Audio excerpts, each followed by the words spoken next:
attending. There we go. Okay, Jamil, tell me if you could get in now.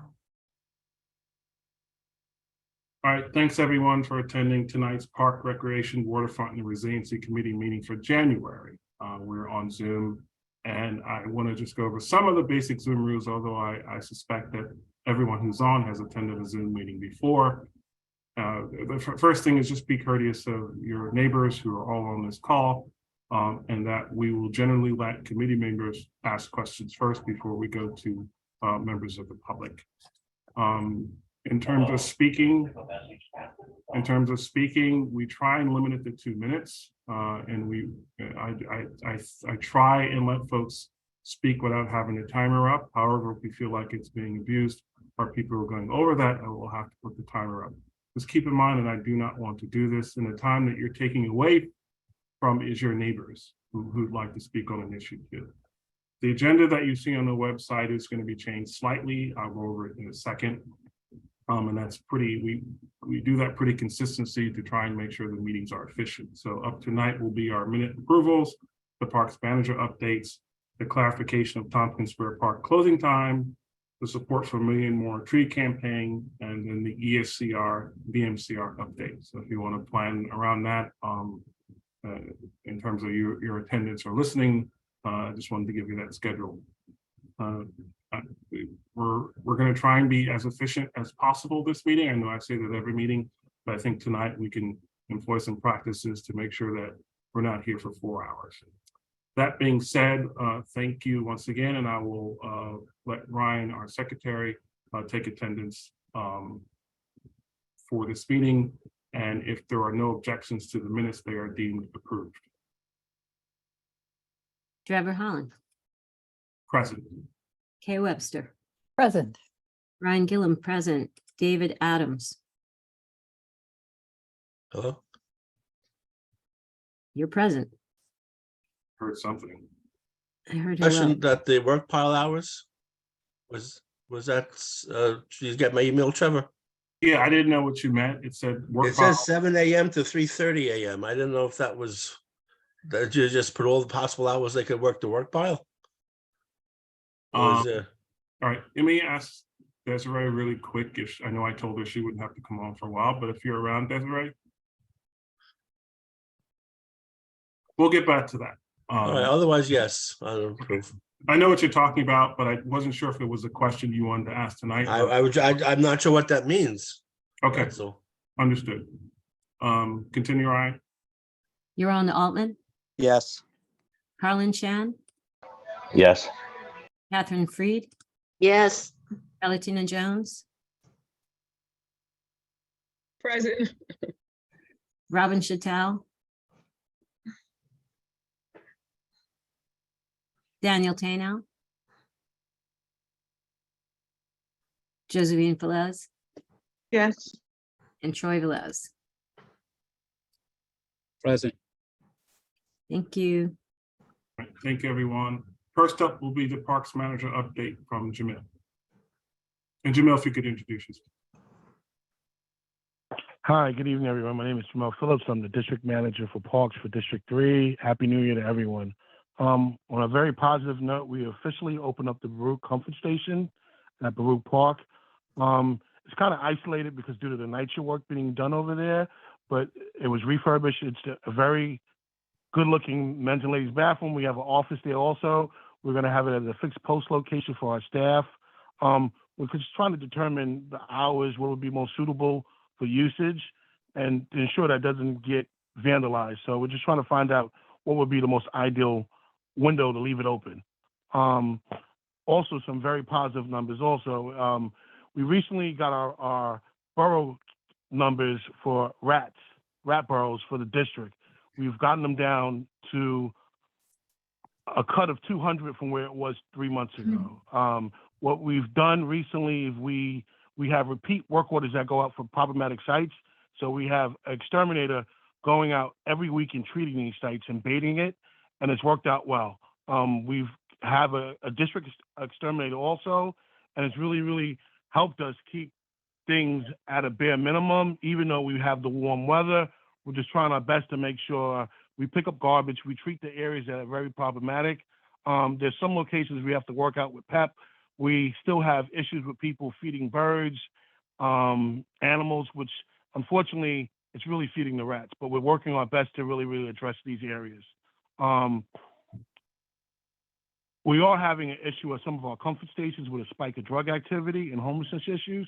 We're working with PEP and our supervision in this district to really help these people get services, and also it's determine if we're going to put kiosks in some of these locations that we're finding a spike in needle usage. Lastly, our district is prepping for our equipment and staff for the upcoming winter season. We just recently put on all our plows, our salt spreaders, and all our blowers have been serviced. So we're just prepping ourselves to get prepared for the snow. That's my report. Thank you. All right, thank you, Jamil. Just one particular thing, since you don't cover the other district, and sometimes it's difficult to get information because we don't have the district, your position here for the District 1. Pier 35 also has a number of rat burrows. We did a survey today out there, and we're finding 10 to 12 rat burrows per planting area, probably 50 to 60 in a very small concentrated area. It was treated a couple of years ago, but it's really bad at this point. So if you just get word to Jamal about those rat burrows, that would be appreciated. Trevor, what I'll do is we outsource it to our Borough Cruise Division. I'll put a work order in tomorrow morning to have them come out and bait it. Yeah, because it's the worst I've seen in 2 years. It's really bad. And typically, unfortunately, with like one borough typically has 8 to 10 rats in one borough. So you can figure out the math of that. That's yeah, I appreciate that. I'm going to go in this order, and then we'll move on to the next topic. So we'll go from Troy and then Kay. Troy? Thank you, Trevor. How you doing? How you doing, Jamil? Jamil, I have a question about Corliss Hook, the actual ball field. I take the ferry sometimes in the morning, and there's always 8 to 10 dogs on that field. Is there something that we could do? Because they had a dog park. I'm not sure if the dog park is closed, but the dogs are on the field, and there's kids with bad sores coming from that field that have played on that turf. No, I'm aware of it. We're working with PEP to have PEP come a little bit earlier. PEP comes in, I believe they start at 9 to 10 o'clock. I think some of the problematic locations, a lot of our fields are being used as dog runs. They're fully aware. We had a conversation about it this week. We're trying to get units out there to issue warnings and tickets if needed. Okay, thank you. They're usually there at 7:15 a.m. So if you tell the PEP officers to go at that time, they'll probably see the people there training the dogs. And I know one of the things that we've been trying to do in the past that kind of has worked, have a delayed opening in the park, so people don't come to use it as a dog run early in the morning. But that affects usage also. So we're trying to find a way of addressing the issue without really hindering people from using the fields. It's not only Corliss Hook, it's Tannehy, it's also Nike Field, parts of East River. It's an issue all across the board.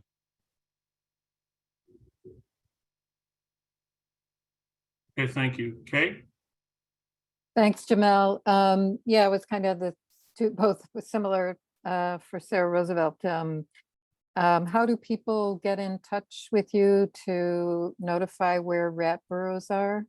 And we also have dogs in the fields. So it's kind of what people are doing. They can email me. If they can email me, what I usually do is I go out when I get a complaint about existing rat burrow issues. For example, Montgomery Triangle is one of I'm getting constant about. We go out, we look at it. I put a work order in. I reach out to PEP to make sure PEP's aware if it's illegal dumping issues. But we try to make sure we either, if it's a site that's not affiliated with a hawk, we use the RX machine, which is carbon monoxide. We put it in the ground. We seal up the holes, and the rats die in ground. Yeah, that's right. They can email me the location. Okay. I'll look at it the next day, and I'll try to get my exterminator out there as quickly as possible to treat it. Thank you, Jamil. You're the best. Thanks. All right. Thank you, Jamil. No problem. And I appreciate the fact that you come to these meetings and give us updates. It's much appreciated. Next up, but I think you're going to be next up also, is the clarification of Tompkins Square Park closing time. I'm going to have Susan give some intro on this so that the committee members understand and those who are in the attending list understand also. So Susan, go ahead. Sure. So about a month or two ago, I think everyone heard there's a lot of concern because Tompkins Square Park was not being closed. The police had always closed it, and they suddenly decided they didn't have the staff to do it. We rectified that. I'll be honest, I went above the precinct, and it's now closed every night without fail. The issue is the times, because the park's times say 1 o'clock. If you Google Tompkins Square Park, it's the Google information gives 12, and most of us, I didn't realize till recently that was not official parks information. And then the police didn't know what to do, so they put up their own signs that said 12. And we thought the best thing to do would be to clarify it at this meeting, come up with one time that everybody knows, and then have all the signs be consistent. Jamil, does that sound right to you? 100%. PD's been locking it up consistently around a little bit after 12. When we come in the morning, typically what I do is I get a picture of all the gates, just to make sure that they are locking it. And it's been working out well for the 12 o'clock. I know in the winter season, it's 12 is ideal. As we get to summer, I don't know if that's going to be a change by the community. They might want to change, but PD's been really on board helping us out and locking up the park on a consistent basis. So the issue is, should it be 12 or should it be 1? And we looking for a community board weigh in on this. And before we go any further, parks have a standard closing time, because I think that's important too. And Generally 1 o'clock, but they said there are a number that also close at 12. So there's precedent for both, and they're willing to consider both. right, and there are parks in my area which close at 12. I didn't even know some close at 1. Right. Some which close at dusk. Typically, the very large parks close at 1 o'clock. Okay. And could you go over the background for the closing of this at this closing time, or the barriers and the police, just to give people some Say that again. the barrier- closing, the police actually closing the park. Can you give some background? Oh, the police have always closed the park. Okay. And the reason for that is they're there. They're there every night. And Parks doesn't even have staff there at night. So police have always closed the parks. The precinct, they are understaffed, and the precinct decided on its own to stop closing it. There was nothing official. One police plaza didn't even know that this was happening. And then the Manhattan South Patrol is now having, I think, monthly meetings that they invite stakeholders to. This issues around Tompkins Square Park came up at those meetings. It was decided that Tompkins Square Park needed some special attention. And so then when I went back and said, we're not getting the park closed, that was not consistent with the special attention. So the police are just going back to what they always have done in the past. Okay. And they've now been instructed to do that. So there's two things. Number one, that the parks, this isn't something new that parks just popped up and said we're going to close. And number two, you mentioned special attention. I don't think everyone understands why the park, most people do, but some people might not understand what that special attention means and why it needs special attention.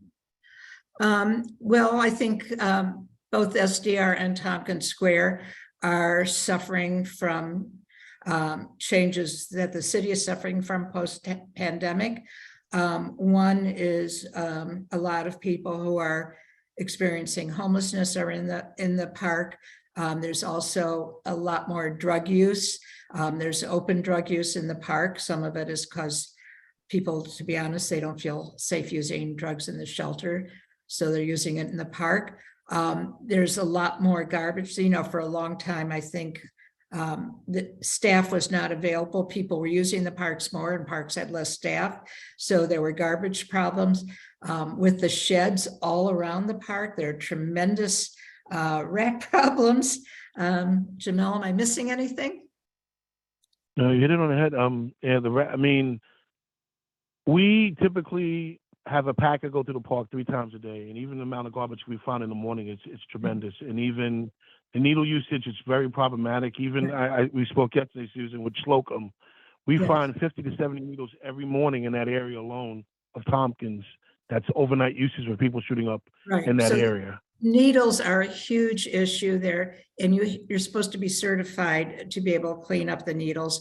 Housing Works with Parks has put up kiosks both in the bathrooms, which will be closed, and another large kiosk that sometimes actually gets stuffed. The kiosks do help, but they don't solve the problem.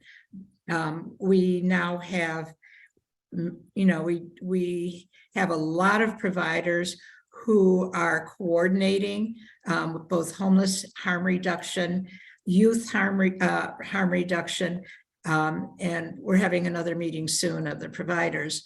So we are trying to address it.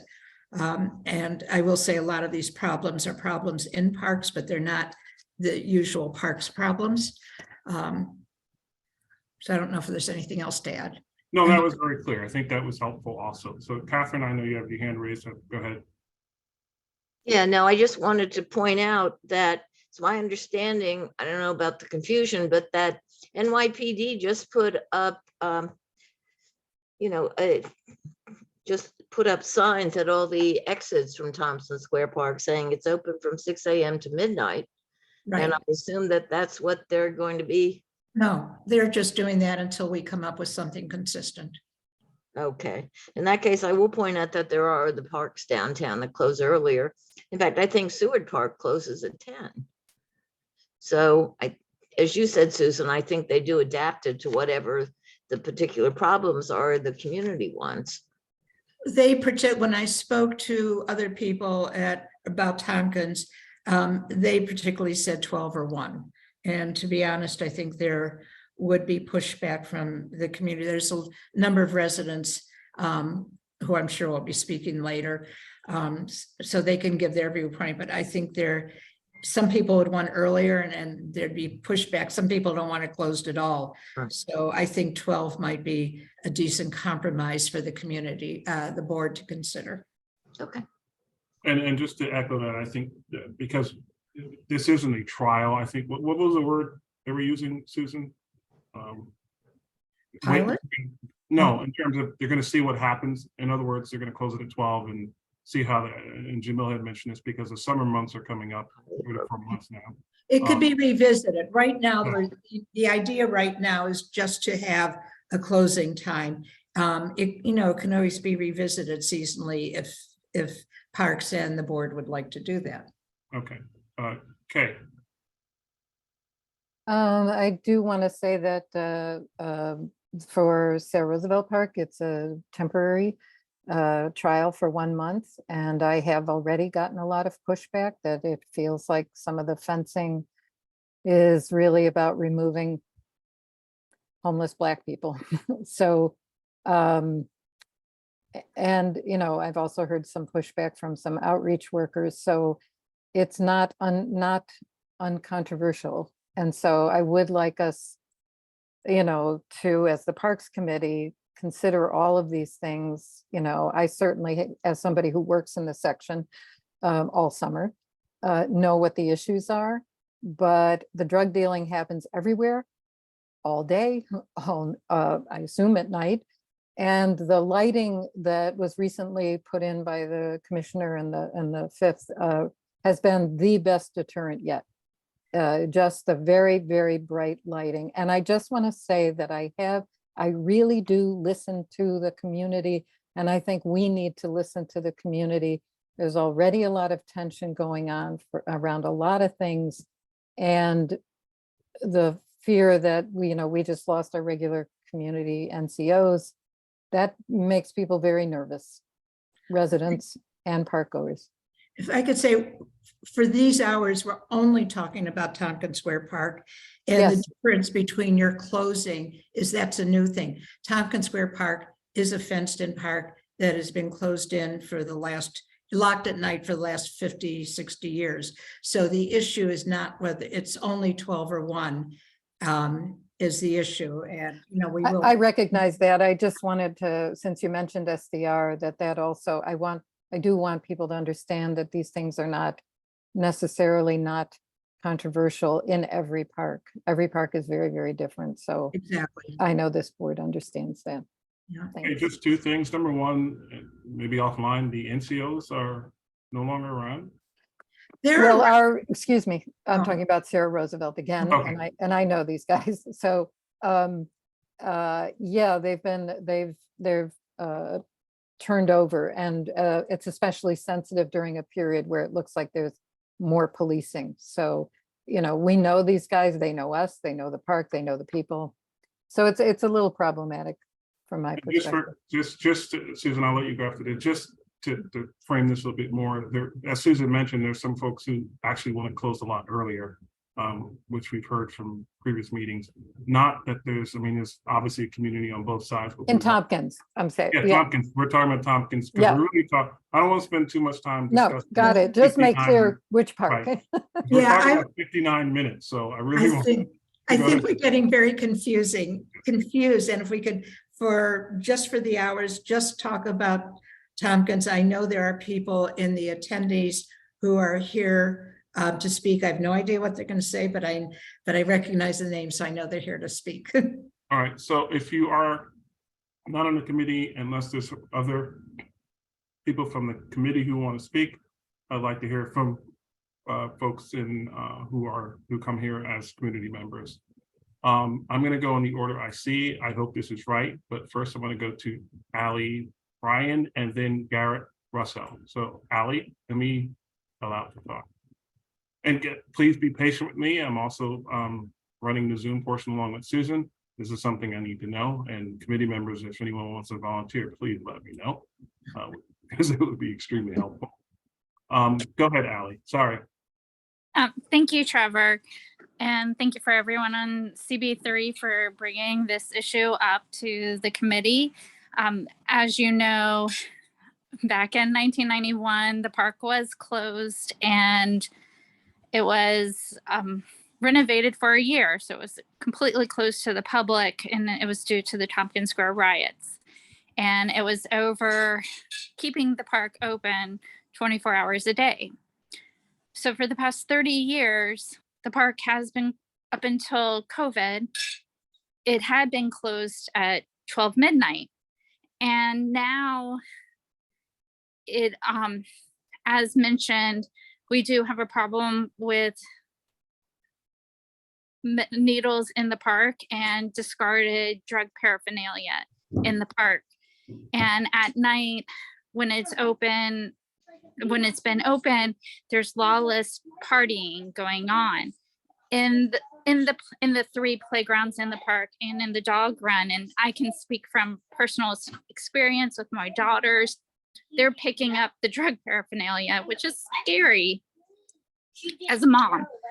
And so now, my ask is to close the park at 12 midnight to resume standard operating procedure that the public perceives, is my ask. Thank you. All right, thank you, Ally. I'm gonna go to Garrett. Or before Garrett, before you go, Susan, did you want to say something before I go to Garrett? Not necessarily, but I will quickly. Ally mentioned the parting, and I just wanted to say that was one thing I forgot. The one thing new in Tompkins post-COVID is that we have unpermitted full concerts. I mean, we have bands come, they put out their name and everything, and they have full concerts, even very late at night. So that is the issue that we've been working with both parks and the police on. All right, thank you. Garrett.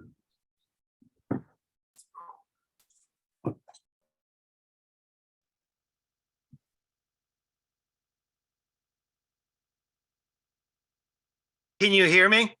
Yes, Yep. we can hear you. Sorry, I got a message on my screen that you couldn't. I'm the volunteer manager at the Tompkins Square Dog Run. For the past 30 years, I've been there when the park was closed.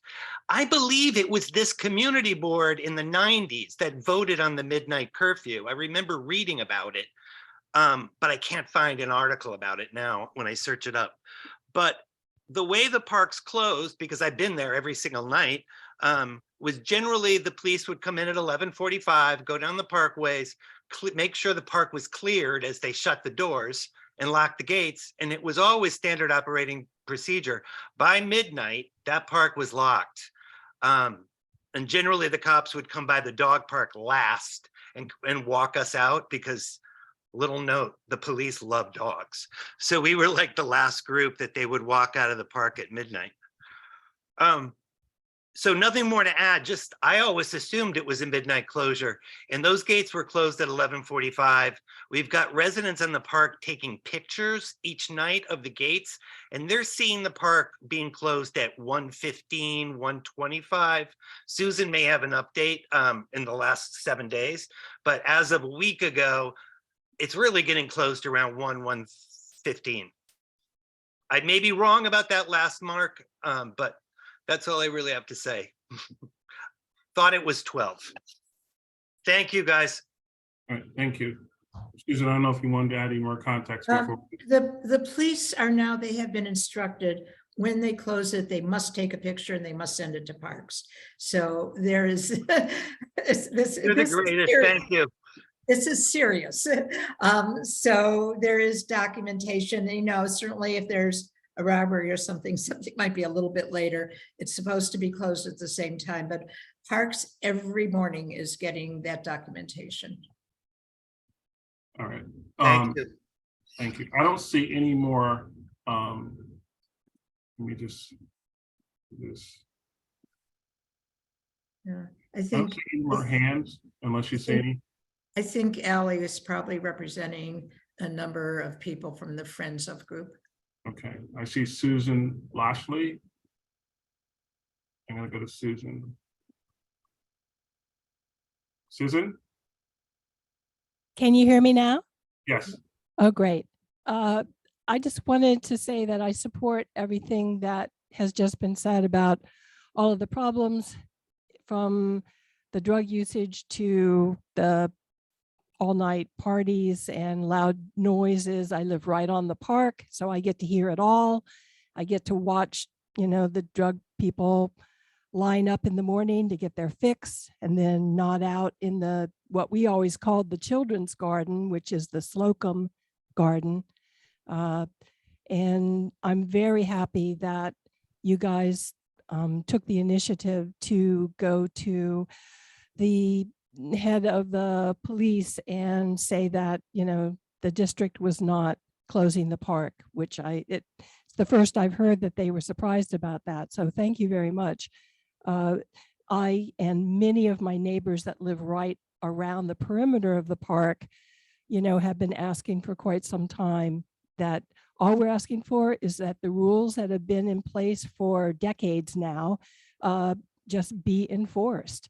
And we understood during the pandemic that there were other priorities, but now it's time to get back to some semblance of order. And we also, in living on the park all these years, understand that nothing's perfect. And after they close the park, there's still people that are going to hop over the fence and camp out in the park for the night. There's still going to be people doing some partying and certainly people doing drugs. But the good thing about the midnight curfew is it was something that people could get in their heads, understand, and at least it seemed to reduce the number of people coming in largely from the outside, not from our immediate neighborhood, because they knew that they were going to be able to party and do whatever they wanted to do. So I think it at least keeps things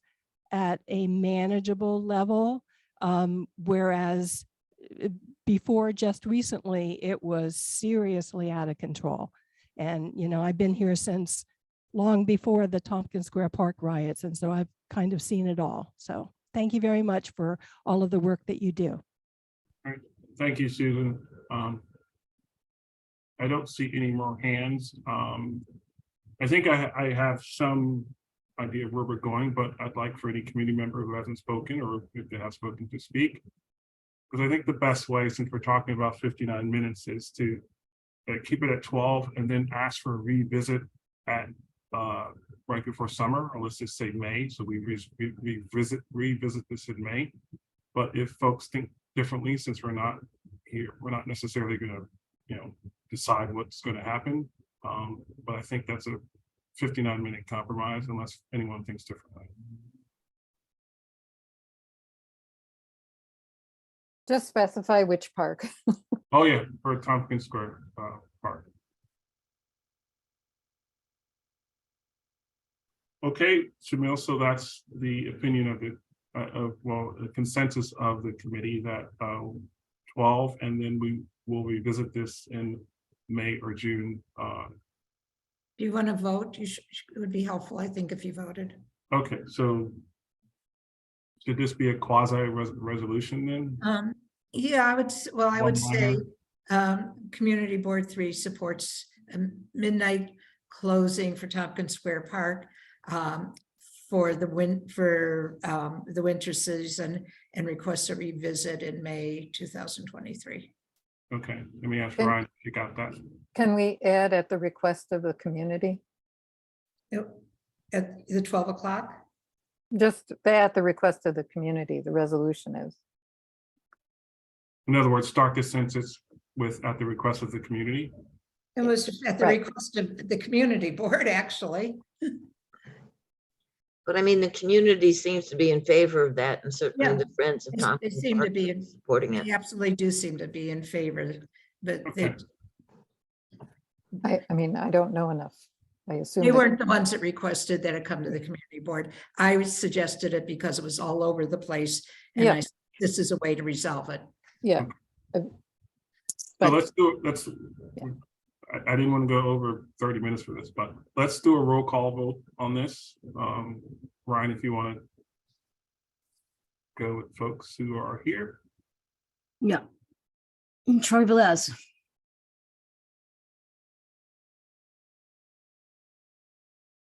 Yes. Troy. Josephine Velez.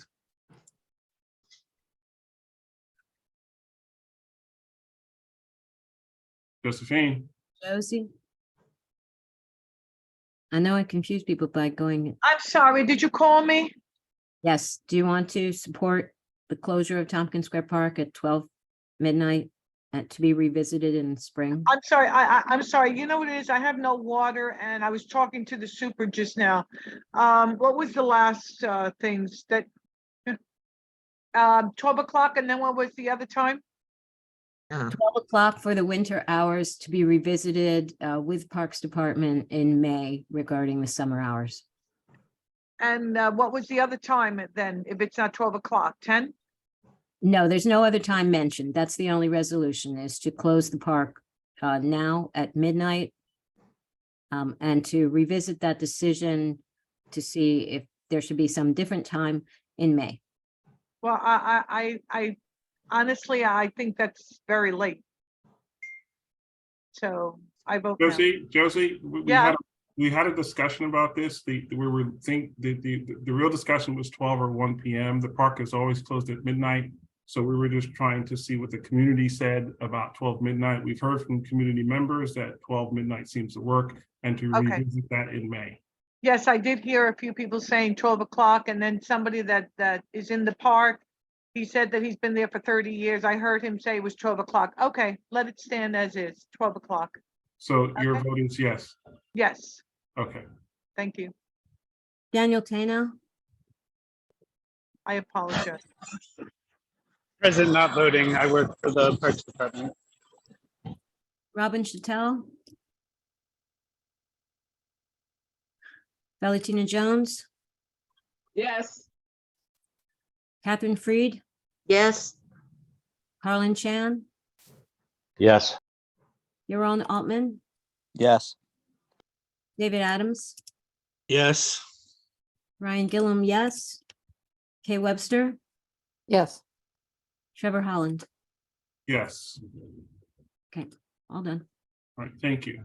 Going to move quickly to the next topic, which is support for the Million More Tree campaign from the Manhattan Borough President's Office. I don't know who's here to present. Susan, do you see? Okay, it looks like Emily, I'm gonna make her a panelist.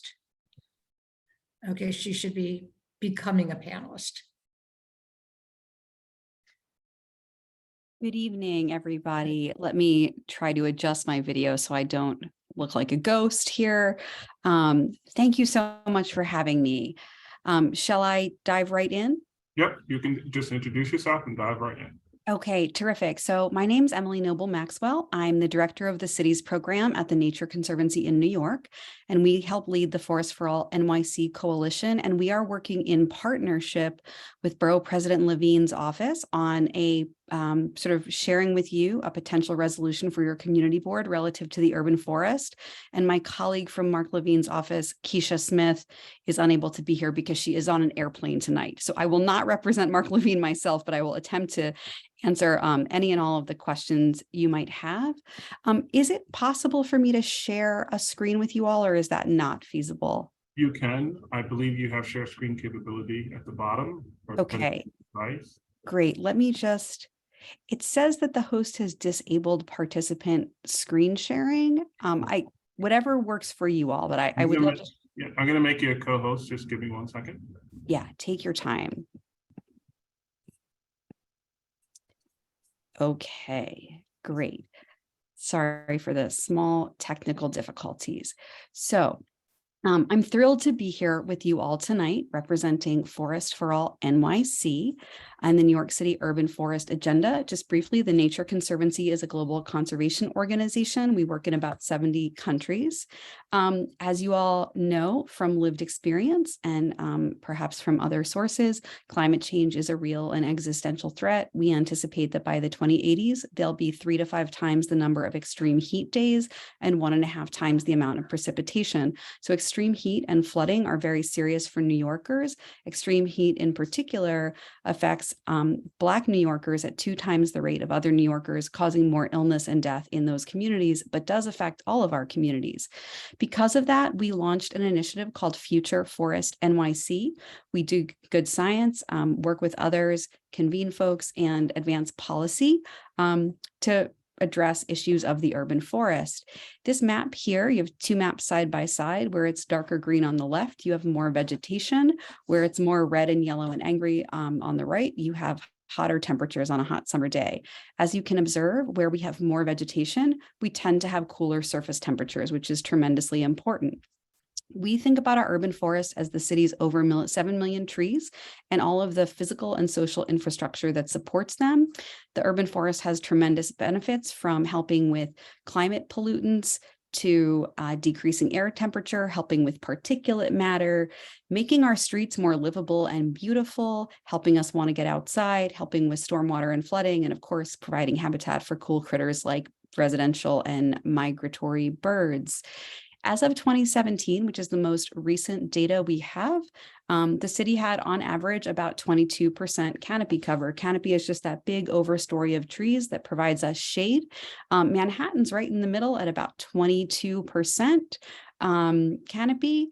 And when we look, we can also see that while a lot of the city was gaining, that's the part in blue, the yellows, reds, and oranges experienced pretty severe losses during 2010 to 2017, mostly related to extreme storm events. But of course, there's some other reasons as well.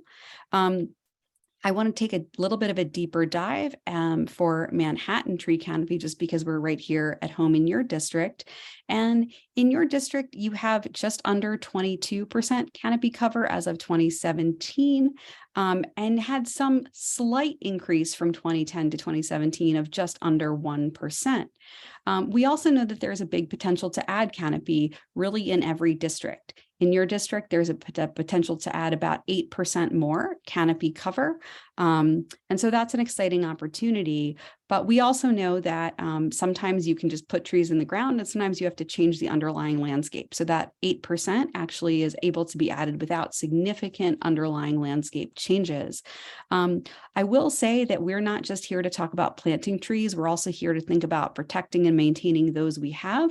And we do have concerns that the maintenance and funding for tree maintenance and protection isn't high enough. We analyzed that data for many years and saw that it was a very meager percent of the city's total budget.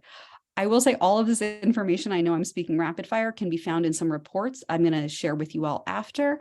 But basically, our trees face climate challenges, pests and pathogens, inconsistent management, lack of protection, and ultimately, until recently, there's been a lack of coordinated planning and cohesive vision.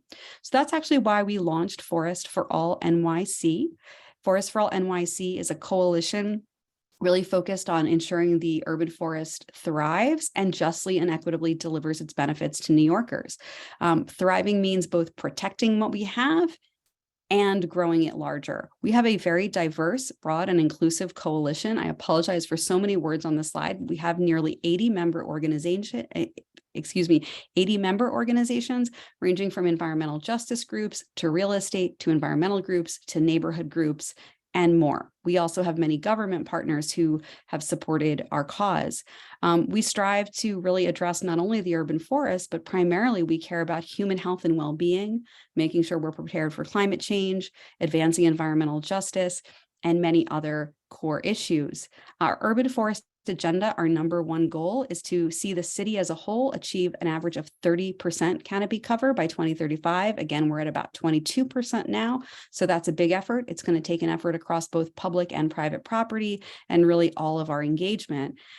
There are many other actions in the urban forest agenda, including local plans, which is part of why we're here with you tonight, wanting to see a citywide master plan, ensuring that there are career opportunities for New Yorkers who can learn to tend to the urban forest, ensuring an improved policy landscape, and an array of other goals that we have. So how can you all get involved? What are we here to do tonight? So I'm really here to serve as a technical resource to you to answer any questions you might have.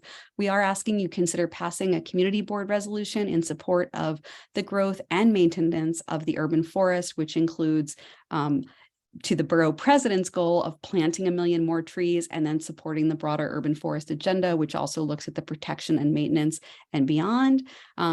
We are happy to help you educate your community board about the urban forest.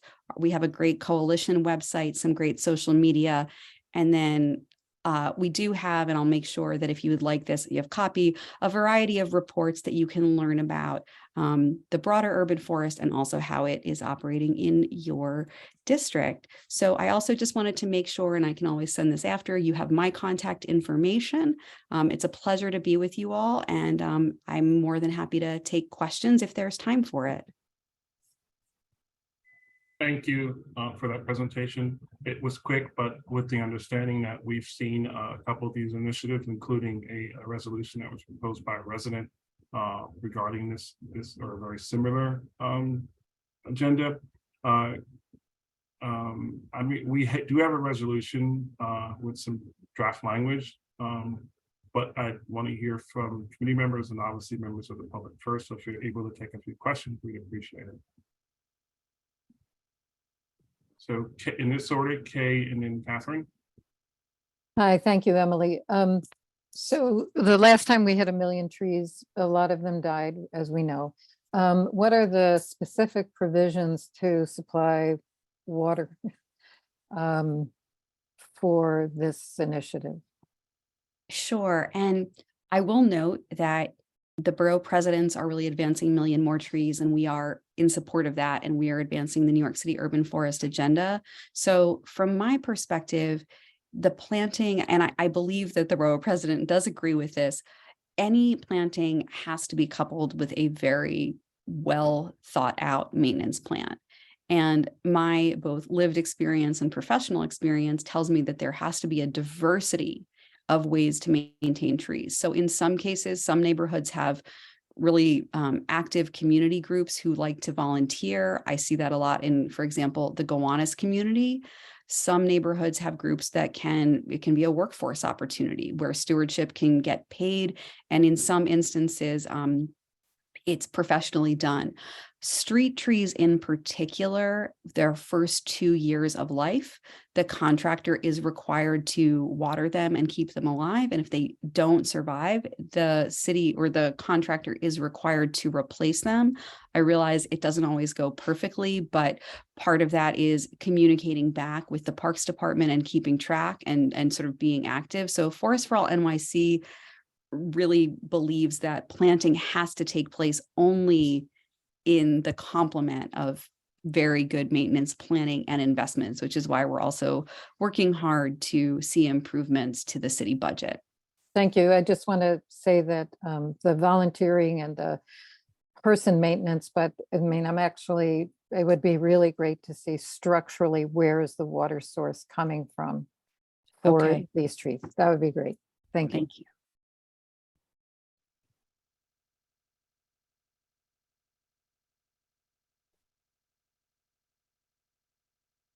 Oh, that's my fault. Catherine? Thank you.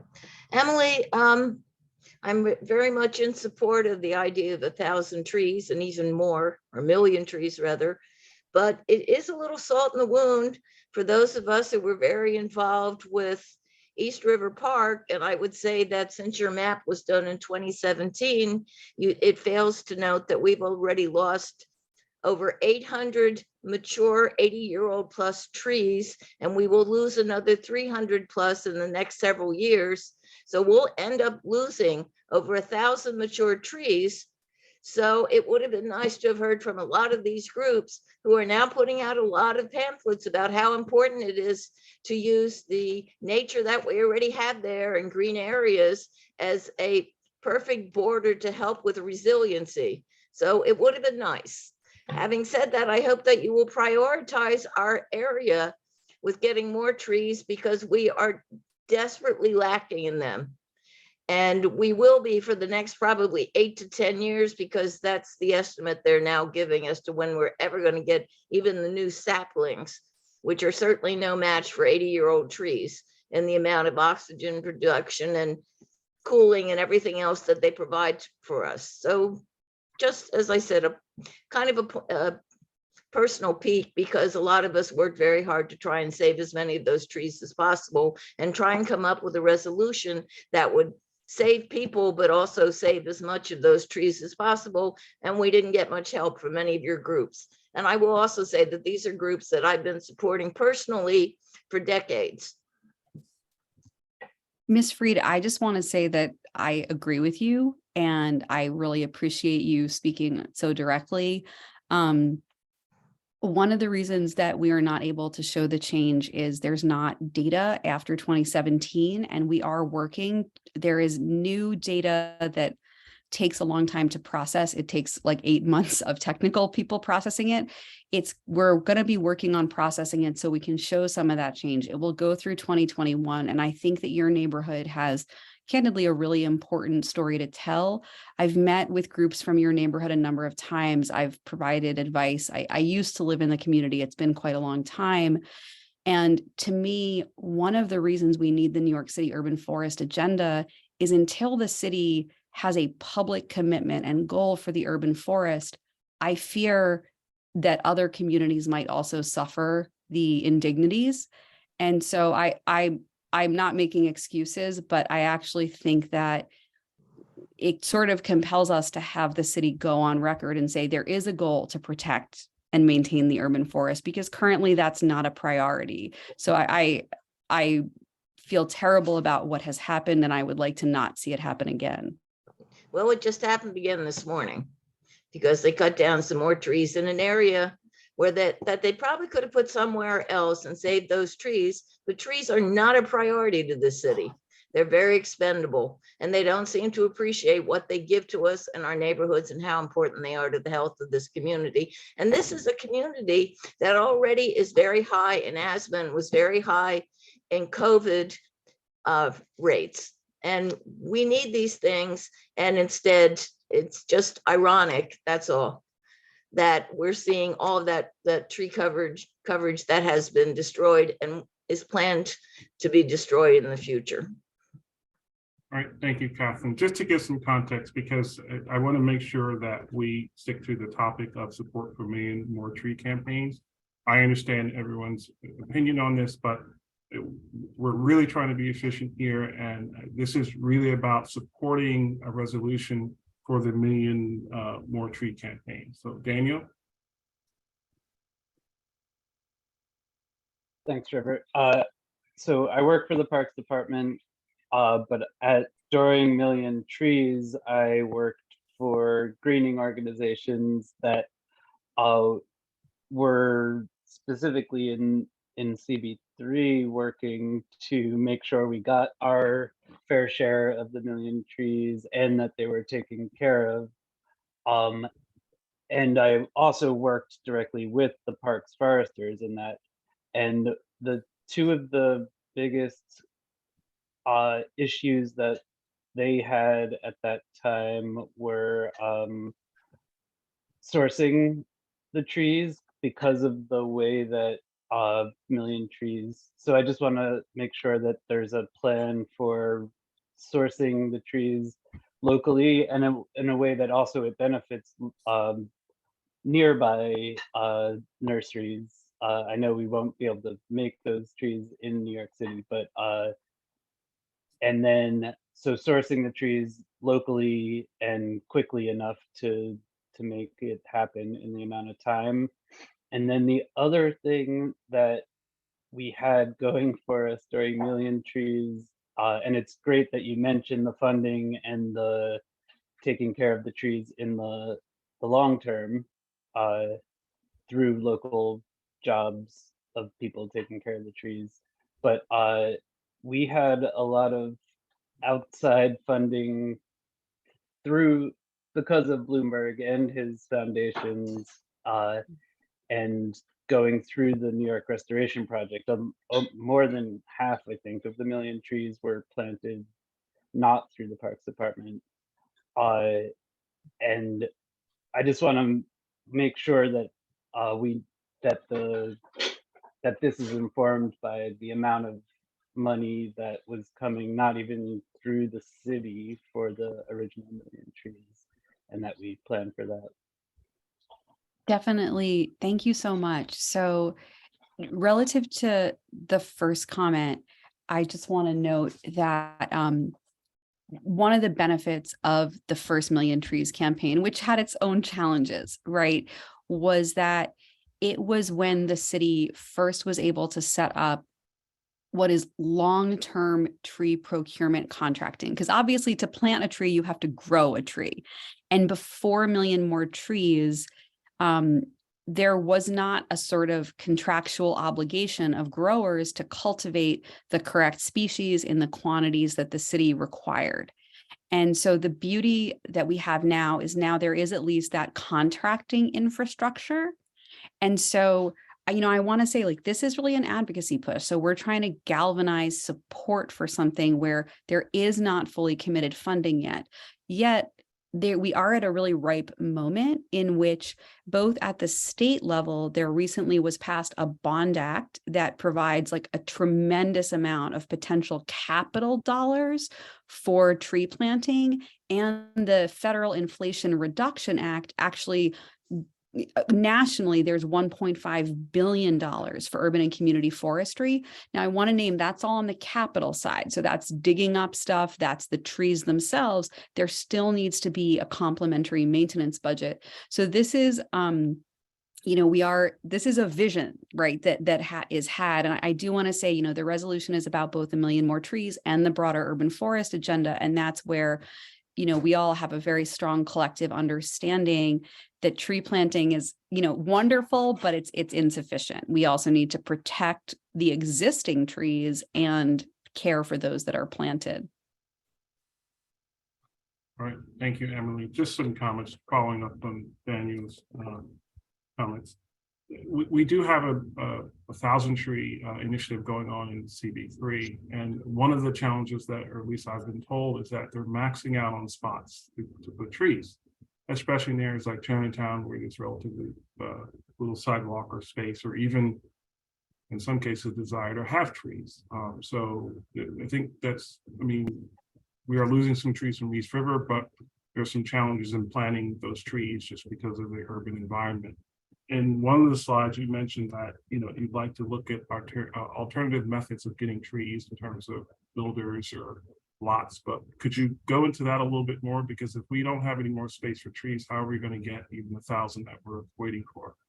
Yeah, that's great. And I will say, somebody from your neighborhood shared with me the resolution that you all passed a few years ago relative to filling all the vacant tree beds and planting 1,000 more trees in the community. And I really admire your leadership. Like, the Community Board 3 has an incredible history of activism in your neighborhood. And so I know I'm coming to a group of amazing advocates. So there's a few things, and I will say I'm not totally up to speed on where all of those 1,000 potential spots are, but we understand.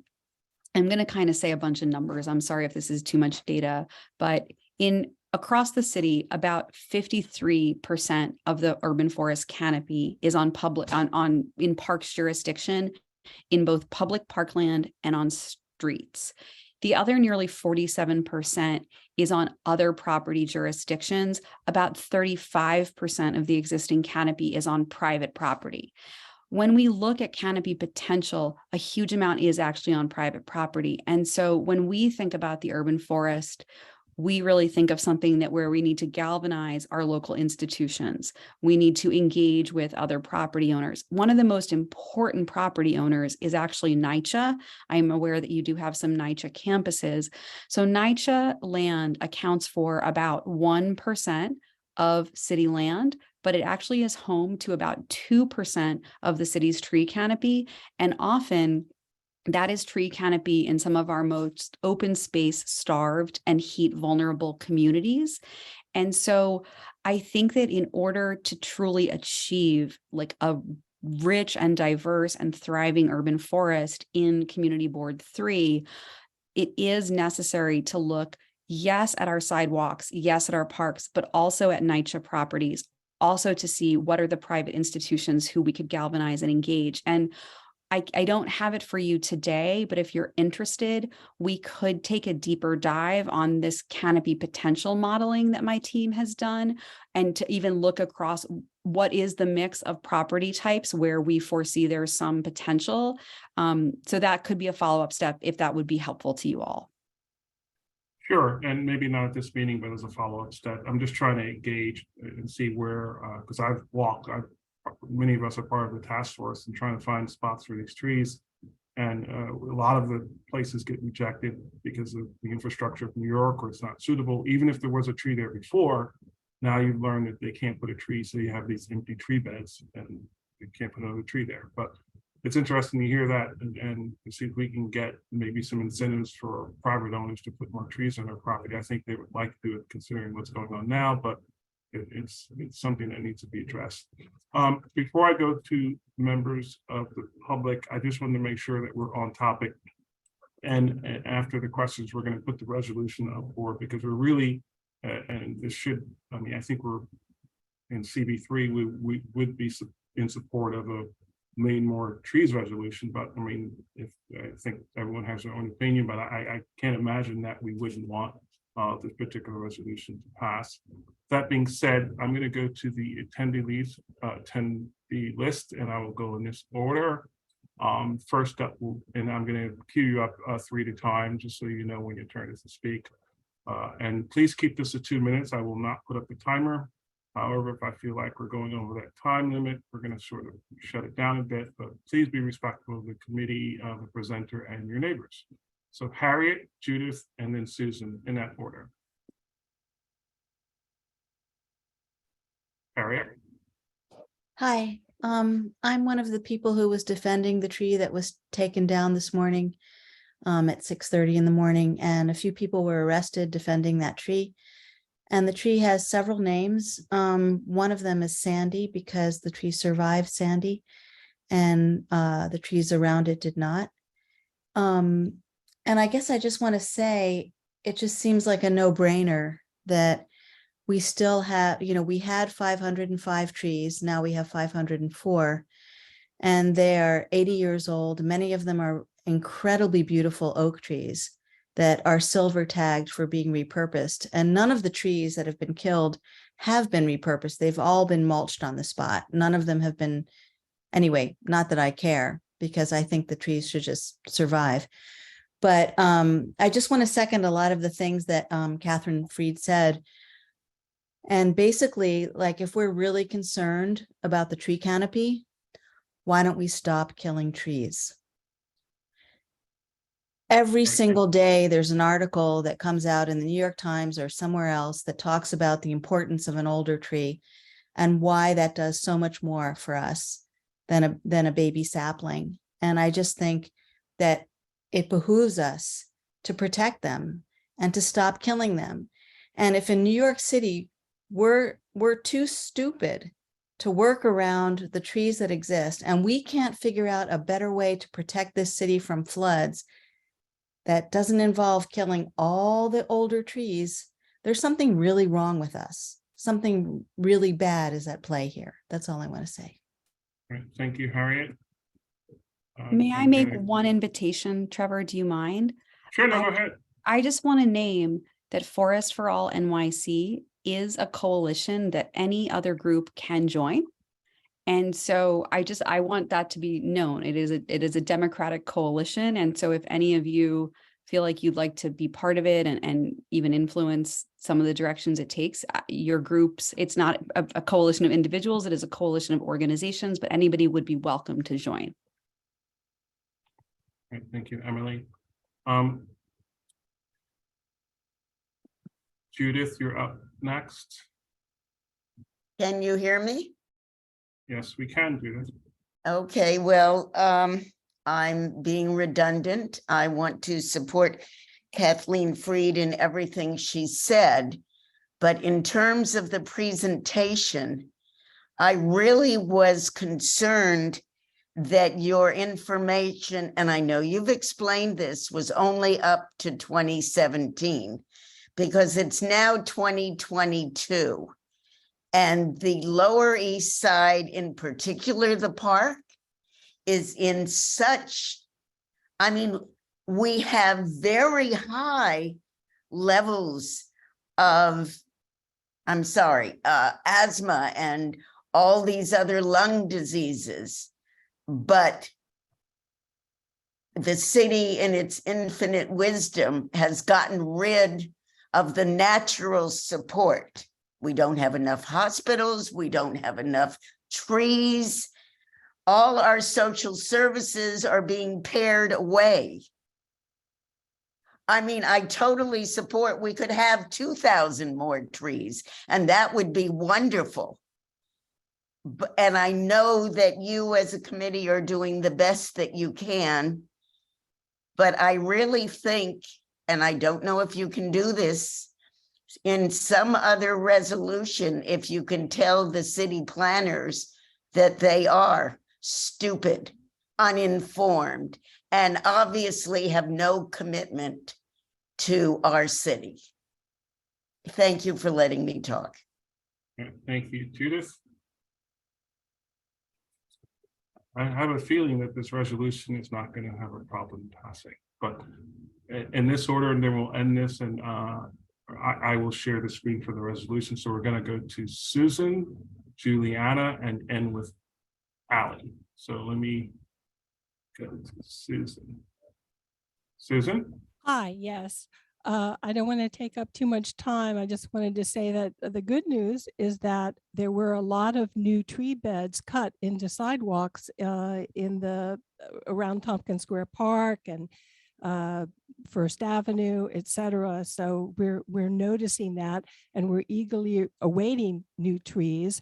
But we're also very concerned because the contractors are not fulfilling their contract about the 2 years of watering and maintaining the trees, and there's really little to no enforcement of that we could see.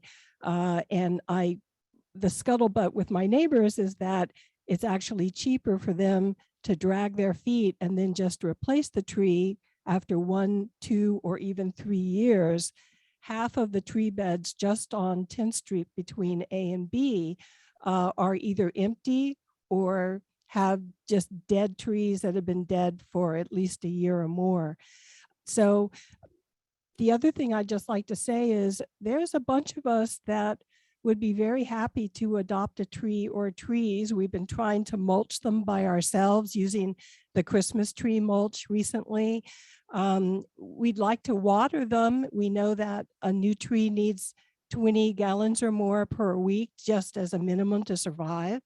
But there's no way for us to do it other than, you know, walking up and down 5 flights of stairs with gallon jugs of water. And it's not very practical. If we have to, we will. But if there's any way that there are water sources, either hydrants or from Tompkins Square Park, for instance, where we could bring our own hose even and water trees along the block, we would be very happy to do so.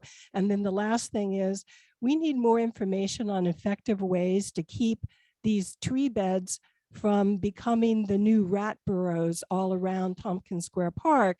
And, you know, we've seen some people go crazy and cement over tree beds when they shouldn't. We see other people with creative ideas about metal mesh. So we need to know what really works. And it'd be wonderful if your organization could, on their website, and maybe you have it, put like tips for volunteers on how to take care of trees that also address not only water concerns, but rats. Thank you. Thank you, Susan. And before you answer, Emily, I do know that the city does have a volunteer tree stewardship group. I can, if you email the office, they can give you information about that. But I'm sure Emily probably knows a lot more about it than that quick blurb. So Emily, go ahead. Trevor, you're right. So I'm gonna give a huge shout out to my colleagues at Trees New York. They are the organization in New York City who is basically allowed to license what's called citizen pruners, folks who are then trained in exactly how to care for their trees. Trees New York will help also often figure out water sources. All of that said, and by the way, I'm a card-carrying citizen pruner. It's a really fun class, as well as, you know, important. You can often get to know your neighbors and then kind of get outside and educate folks, as well as caring for trees, if that's something you're inclined to do. But I think this issue around local folks not having water access, I just want to say you're the first community board to flag this issue for me. I used to run a native tree nursery in Philadelphia, and candidly, I worked with the fire department. They gave me a key to the hydrant, and that was what I used, but I'm not suggesting that can happen here. I'm going to ask around, and then, you know, Trevor, if I can find better information, I could send it to you, because I don't have a great answer, but I think that's a really great issue to flag. Sure, if you can send it to the office, that'd be helpful, or to Susan, she is the office, that'd be helpful. But I think that's important, and we've mentioned it not just for streets, but also in parks that don't have water sources, to make sure people can water. I know that personally, I've carried buckets across streets trying to water plants, and didn't work out so well with the summer with no water. But in any case, the next two are Juliana. And then Ali, she'll end this discussion.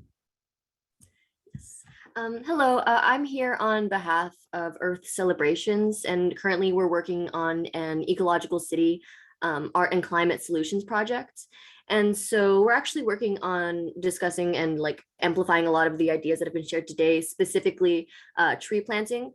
And so one specific project that we do at the end of every May is we have a large procession with where we engage communities throughout the city, specifically on the Lower East Side.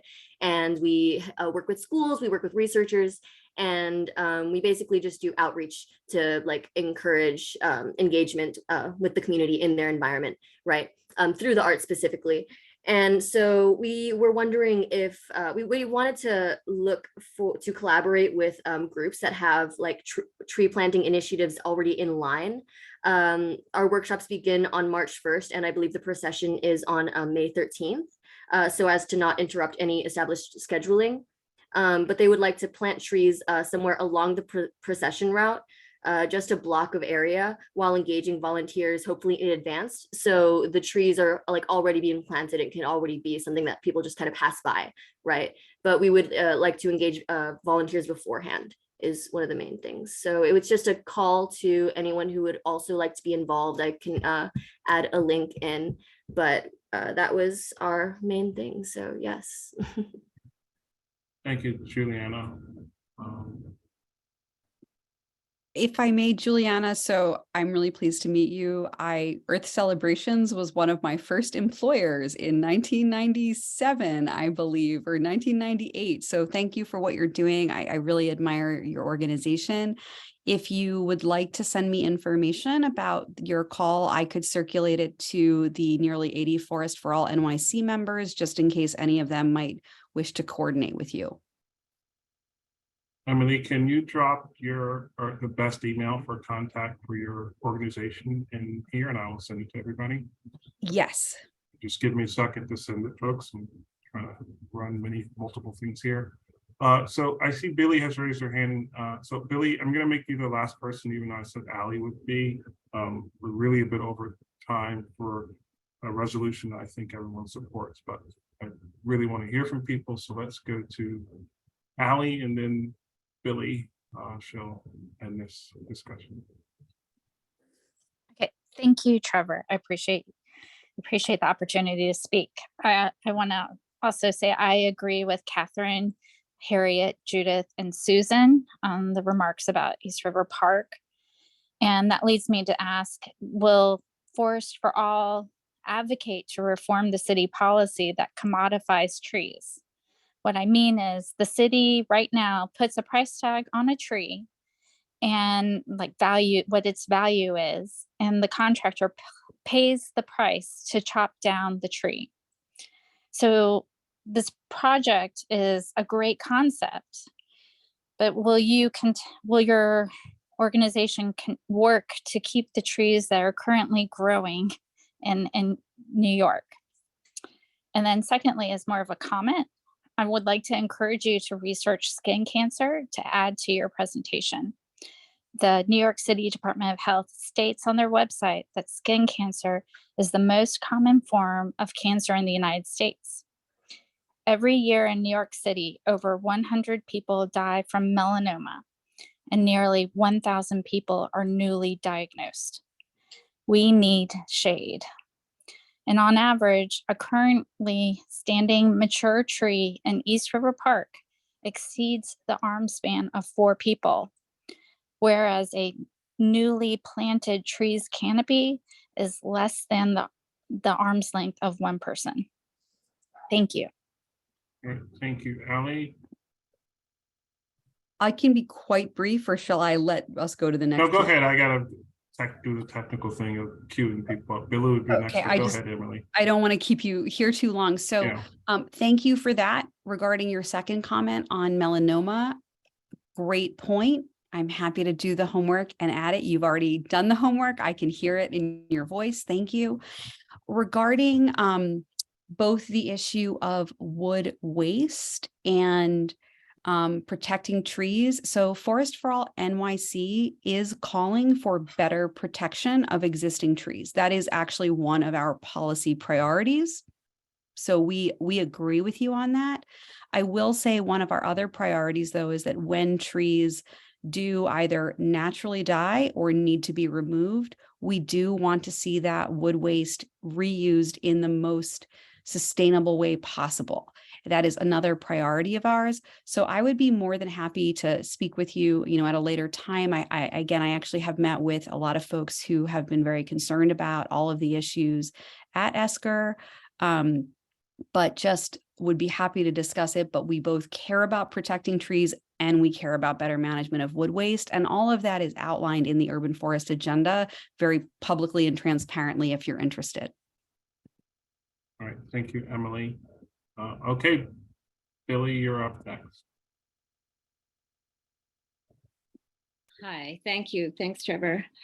So this all sounds really exciting, this commitment for trees and all the people, organizations that are joined together. And it's very unusual to hear that there's anything of comprehensive planning in this city and coordination. But right now, Mayor Adams is deregulating all the processes, about to deregulate all the ULURP environmental processes. And Hochul also with, they're going to start, there's going to be development unleashed at an unprecedented rate all over the city, including, this whole Penn Station. So it's so important for everybody, the community board, every community, every group, every citizen to get out there and stop that, because you're saying there's not enough room for trees. Well, there's going to be a lot less room for trees, and we need parks. Like, we don't need high rises. The high rises are going to, they're putting shade, they're taking our light, they're taking our air. So you're going to put these little saplings, and there's going to be new unprecedented construction and pollution and little saplings next to giant buildings and canyons and shade.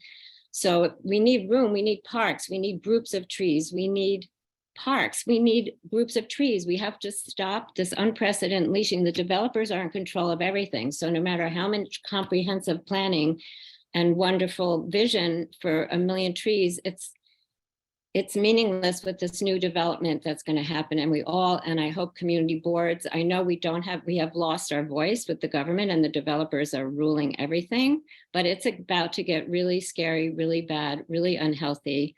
And with no nature and without a place to sit in a group of trees, people go mentally ill and become violent. I mean, all of this is known. So I think it's very important for us. I mean, I would join. I'm not a good organizer, but it seems like you have a whole bunch of groups signed up, and this whole plan is crucial to stop this Mayor Adams and Hochul from giving the developers a full reign. And they make all these promises. There was a very interesting City of Yes that was put together by WBI and Alicia Boyd, MTOP organization. And it's online. If you go to the WBI, you can hear all the new federal regulations about water, air, clean air, and the sewers. I mean, there's not, all these high rises, the sewers are all gonna back up every time it rains. There's no more sewer capacity. So we need— Billy, if you want to wrap up. Okay, so I just hope, if I contact you and that your organization could help support calling councilmen and organizing to stop this, or planting little saplings will be really a stretch with the unprecedented development about to happen. Thank you. Thanks. Right. Thank you, Billy. I don't know if Emily, you wanted to mention anything?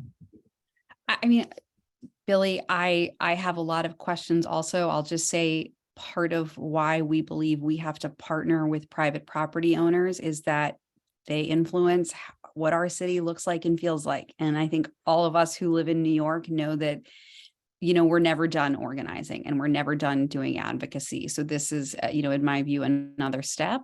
I'm happy to take emails from folks. I'm not always, going to respond in an hour, but I would love to hear from anybody. And I'll just say thank you all so much for allowing me to join you, for entertaining the resolution and the New York City Urban Forest agenda, and for your really good insights. And whatever I can do to be of service, I'm happy to. Thank you, Emily. I'm going to share my screen with the draft resolution we have written up. Keep in mind that this is going to, are you going to every community board? So or just in Manhattan? We are, our goal is to actually go to every community board. It does happen that Borough President Levine has been a real champion. And so we've gotten to more in Manhattan so far. Right. And just to give people some context, this resolution is, we're trying to make it as uniform as possible, so we all agree. But to everyone's point, this is where we'd like to start, to have a voice and to get something in the books that says that we support trees and everything that's around it. Let me share my screen because we're a bit over time on this issue. Let me. That's just good.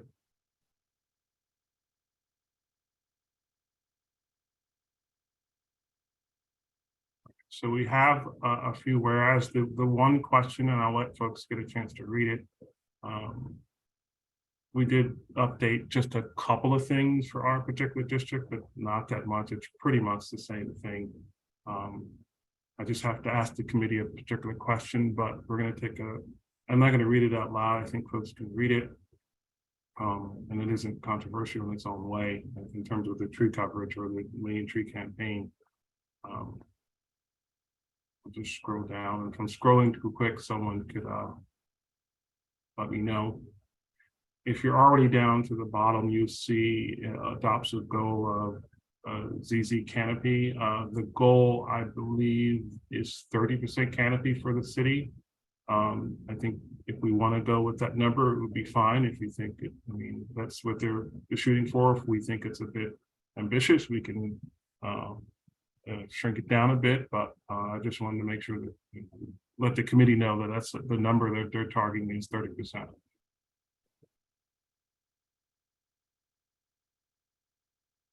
Oops. Go to the next page, which is further resolved.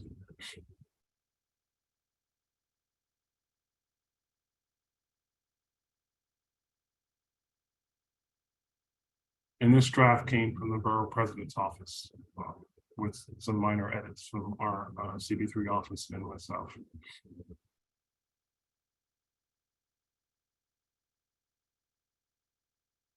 While we're doing that, for those folks who are able to speed read in the committee, are there any questions or comments?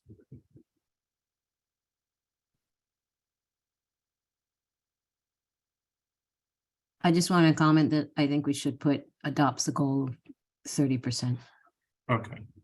Yeah, so Ryan says 30%. Okay, and then David. Oh, I missed the front page, but wasn't. Okay, I'll go back. Okay. I just, maybe you can just answer this, that I do think we need some sturdy language in there about ensuring the infrastructure to water. And maybe Emily,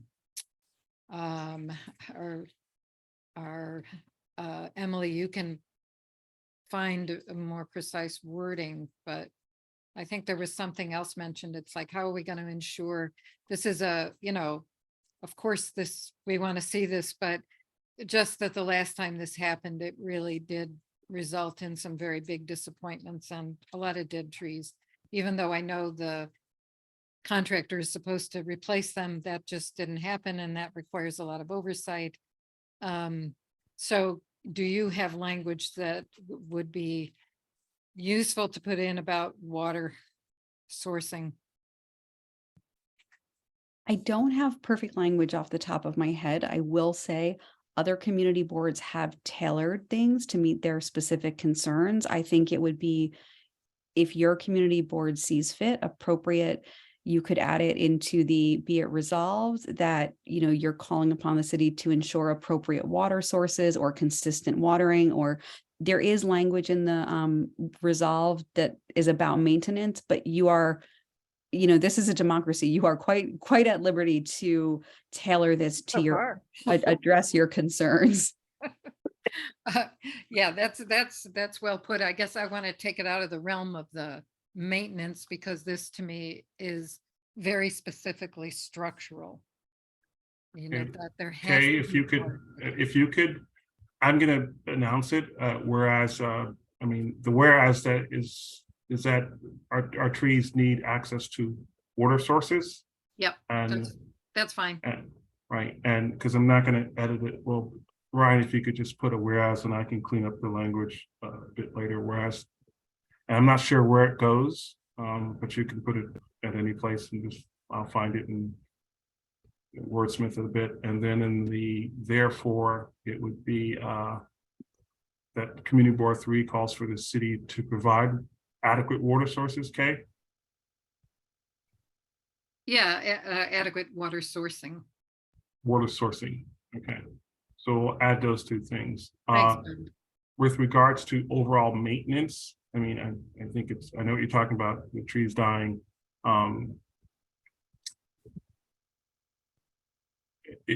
Would you want to say, whereas a number of trees that are under contract do not make it? I mean, I'm looking for better language than that, but that's essentially what you're trying to say? I think Emily's correct that there always is that the contractor has to replace the tree, but that requires a lot of oversight. And Parks Department doesn't have, I think, the staffing to pull that off. So Right. realistically, I don't know how fine-tuned this has to be. Correct, yeah. Yeah, I got it. All right. So we'll leave it like this. I understand what you're saying. Could fine tune this thing to. All right, so we'll go to David. Yeah, I just to give it context, what the million trees mean. I mean, how many trees give us the canopy we have now or whatever, some framework so people can understand what we're trying to accomplish. We have about 7 million right now, just as a point of So information. I'm saying in the resolution, so we're to give an idea of what we're trying to do here with the million trees, that's all. Okay, Just so, right. David, you are the English major, so the whereas would be, whereas currently there are this many trees providing this much canopy cover, basically. Trevor, if you scroll up, I believe there may be a relevant whereas. And like- I couldn't read everything as sorry. it may have been Yeah, that I whereas just there's couldn't read 7 more everything. trees, right? And what's the just think current it's one thing canopy? of context when you're asking for something like this. So you could perhaps add the number of stems. That's what we call the trees. So the fourth whereas talks about the existing canopy cover. Perhaps you want to add, whereas the existing forest is approximately 22% and contains nearly 7 or over 7 million trees. You could add that there for sure. Oh, yeah, there it is. This is the first one. Yeah, the first whereas has the. Oh, amount, it has it right. Sorry. Okay, I'm sorry. It just hurts me to read it all. Okay. Thank you. Okay, we'll go to Catherine. Yeah, thanks. I know there is a whereas that talks about protecting and maintaining existing trees. Do we want to add something down to the resolution as well to kind of strengthen that? Because it talks about the canopy, but maybe make it a little stronger. We can go Sure. go all the way I want to down. ask Emily, is that an objective for this particular million trees resolution? So because this really is about both million more trees and about the New York City urban forest agenda, protecting trees is a high priority. So if that feels like an important thing to strengthen, we will not take offense, if that makes sense. We want this to be like your resolution. Right, and I don't see a whereas that's the concerning that. resolution, be it resolved. It's the Yeah, but I final wanna- whereas. Yeah, it it's the talks last about- one before resolved. Yeah. Just maybe another star down there or dot down there, essentially maintaining, protecting and maintaining existing canopy, existing trees as a priority. Ryan, do you want to add that bullet point or have you already added it? Sorry, adding it now. Okay.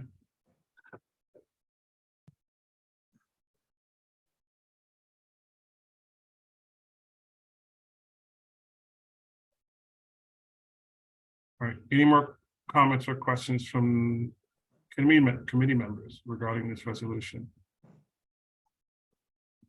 I'm going to stop my screen sharing because I can't see any. Oh, Daniel raised his hand. When you screen share, you don't see much. Daniel, go ahead. Yeah, I would like, I work for the Parks Department, so I won't be voting, but the last further resolved bullet point, invest in citywide stewardship education. Daniel, if you could events, speak a and little I would- louder. Sorry, the last bullet point of the further resolved, invest in citywide stewardship education and events. Mhm. I think we should also put in something about job training and stewardship jobs. I mean, I'm putting it out there. I do work for the Parks Department, so I wouldn't be voting on this, but I think that's a very important part of actually like people taking care of trees that leads to jobs and preserving the forest. Sure. for Could the you long term. could you repeat that so that Ryan can take the gist of what you're saying? Annual, if I add jobs and job training to that bullet point. Yes, that's what I'm saying. Yeah. And if I may, Okay. Ryan, the 1, 2, 3, 4, 5, I believe it's the sixth or seventh bullet on that page is you might care to add to that, which is invest in urban forestry workforce development. So I think there is, you could do it either way, but there is something, a bit of a nod to that in there as well. Daniel, do we want to add jobs and job training to that, the workforce development bullet point, or add it to the register? Invest in urban forestry, workforce development, maybe urban forestry and stewardship.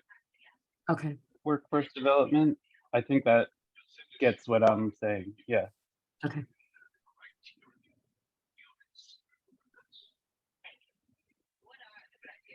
Thanks. Let me stop screen sharing. We're going to take a roll call vote on this. I will, I mean, before we meet at exec, have this document a bit more wordsmith than it is right now. But because considering the topic, I really don't think it's going to be, well, we'll see. We'll take a vote and see how we feel. But for the resolution, the 1 million more trees, Brian, if you want to take a vote, or we need a motion to approve this resolution. So if someone wants a motion. So moved. Second. Second. Right.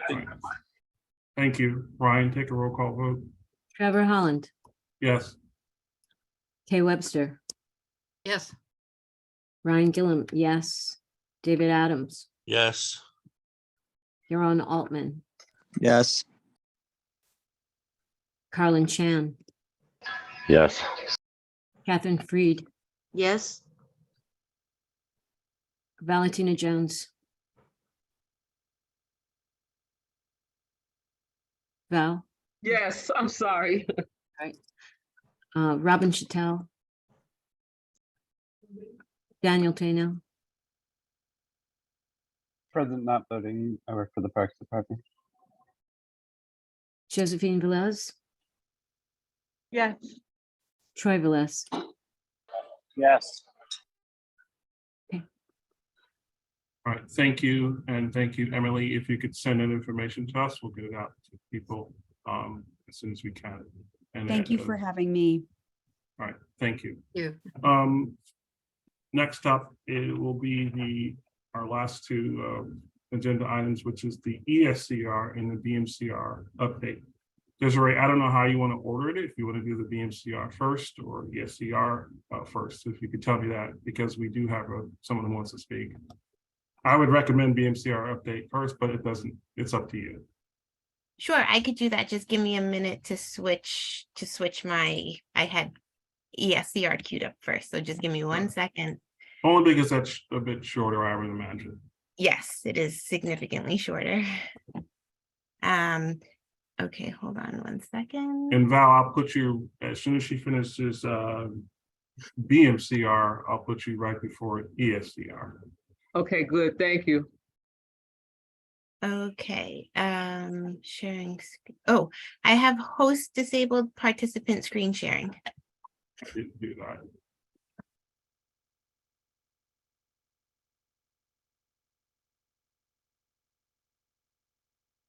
Do you now have the ability? Okay, great. All right.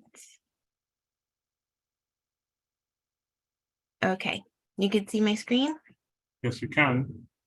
Okay, perfect. All right. Thanks, everyone. I know it's getting a little late, but we do have two presentations for you this evening. The first will be on BMCR, and then the second presentation will be on ESCR, PA1, PA2, and parallel conveyance. So we have a little ways to go here.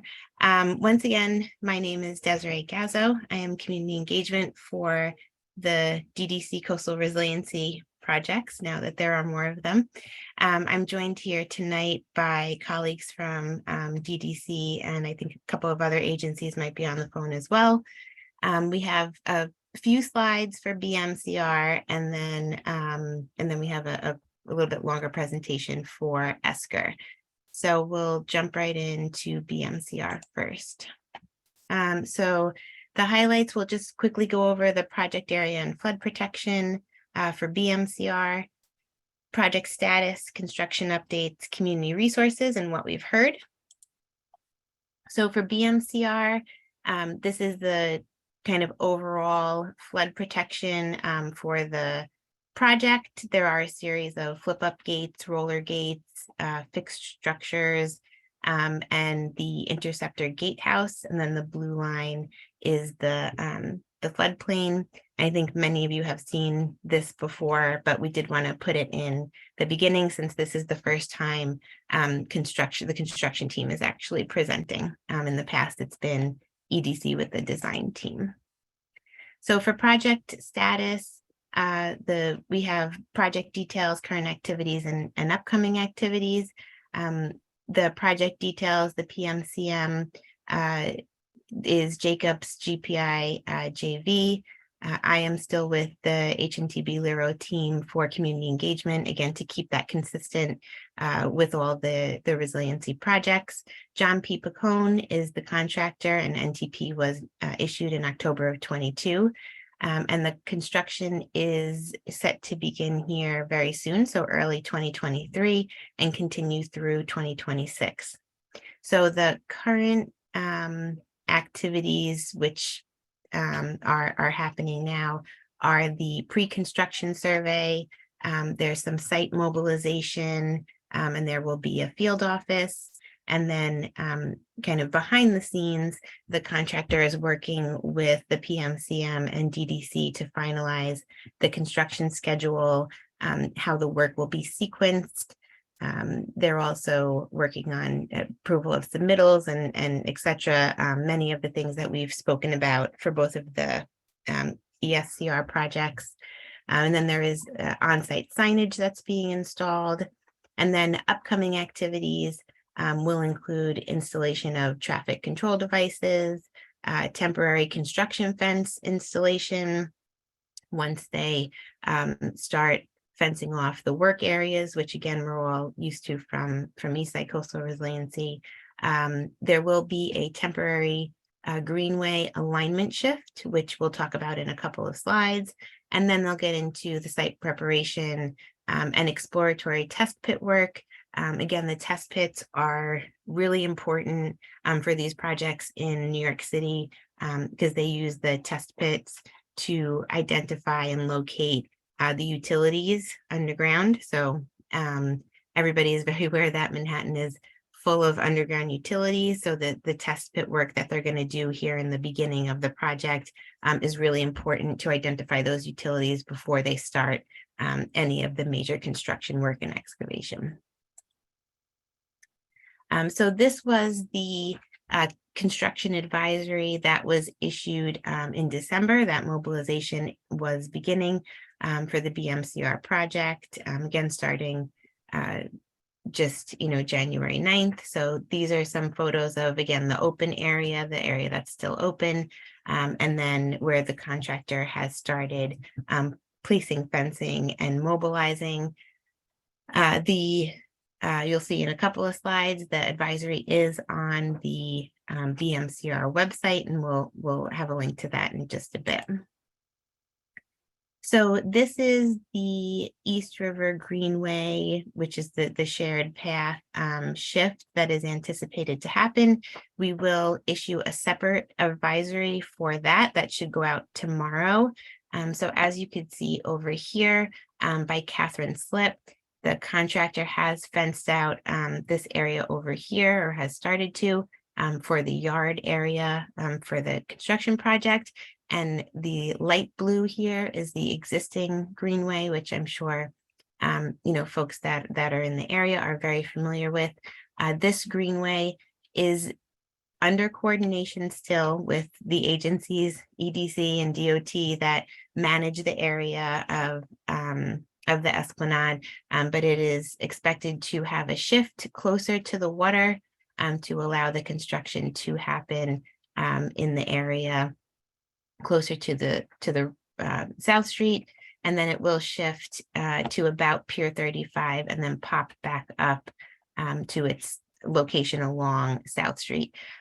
So the contractor and the agencies are still working through the details of this, but we did want to present it at this community board meeting to make everyone aware. So that alignment again will just be a shift. And then we will put out more details once we have those. For BMCR resources, there is a BMCR web page. We are working on creating a bit more thorough web page. This link actually will go into effect soon, so I will provide the accurate link for this. If BMCR is currently still tied to LMCR, the Lower Manhattan Coastal Resiliency, but very shortly it will be separately linked. You'll still be able to get to it through the LMCR page. However, it will have a more standalone page. We also have our community construction liaison, Marcia, who is on site quite frequently. She's happy to answer questions. Her email is there as well as her phone number. We will be using the same inquiry tool as we have with Eastside Coastal Resiliency. So we are just working to get that set up, and then you'll have that as a way to ask questions and make comments as well. And that'll again be linked to the map of BMCR, so you can put a pin where your inquiry is. Marcia and Joyce, our other CCL, have spent some time posting the mobilization advisories on site, and they will do the same once we get the advisory for the bike lane shift finalized. They'll put that up as well. So on the current BMCR website, we have updated that to include the advisory, the bulletin. We have a link to the last presentation. It will include a link to this presentation as well, until we get a more robust website set up that has a link with all the page with all the presentations on it. And then the last slide for BMCR is the what we've heard slide. So we do understand that from the design portion of the BMCR project, that CB3 did pass several resolutions back in 2020 and 2021. So we are reviewing those resolutions. We will be coordinating with DOT and EDC, who were presenting this project when those resolutions were written. So we will, look to those and kind of investigate. So if there are any questions about those resolutions, we will have to come back and speak to those, but, happy to take specific questions, and then we can, again, come back and speak to those. Greenway detours and safety. Again, the Greenway will have slight shifts throughout the construction. Again, to keep the Greenway open, there will be times when flaggers will be present when the contractor is getting material deliveries and such, so that way they can kind of temporarily close the Greenway and then reopen it. So those flaggers will be really important when there are, again, deliveries and such. But we will work to keep notifications about the Greenway as current, again, through the community board presentations and as well as on the website, like we do with Eastside Coastal Resiliency. And then open space resources. Again, while this area is under construction, I know there are existing resources there. There's some exercise equipment, open space, etc. I know, a lot of people use this area. Parks Department does have the neighborhood recreational resources application. So we did include that link here as well for folks who are looking for alternate recreation locations. And then that's the last slide. Again, I will update this link before putting the PDF up tomorrow, because I'm not sure if this link will be functional by tomorrow or not. So we'll update that so folks can access it. I could also drop the current BMCR website in the chat box, so that way you have that also. So that's it for BMCR. Thank you, Desiree. I have some questions, and if other committee members have questions, you can raise your hand. And I think what the resolution, we're just trying to frame where we are as a committee, but more or less to focus on pedestrian safety, because I think this is a big issue. Just recently, there were 2 bus applications which drop off hundreds of people every single day on South Street, and they all use that walkway now to go to Pier 36, and there isn't an alternative way to do that. We had this closure before when they did the current project, and we had just a ton of conflict between the bikes and people who are walking in the area. The area is mostly folks who walk. Obviously, people who bike through the area understand that, but sharing that pathway has always been problematic, even to today where it is separate.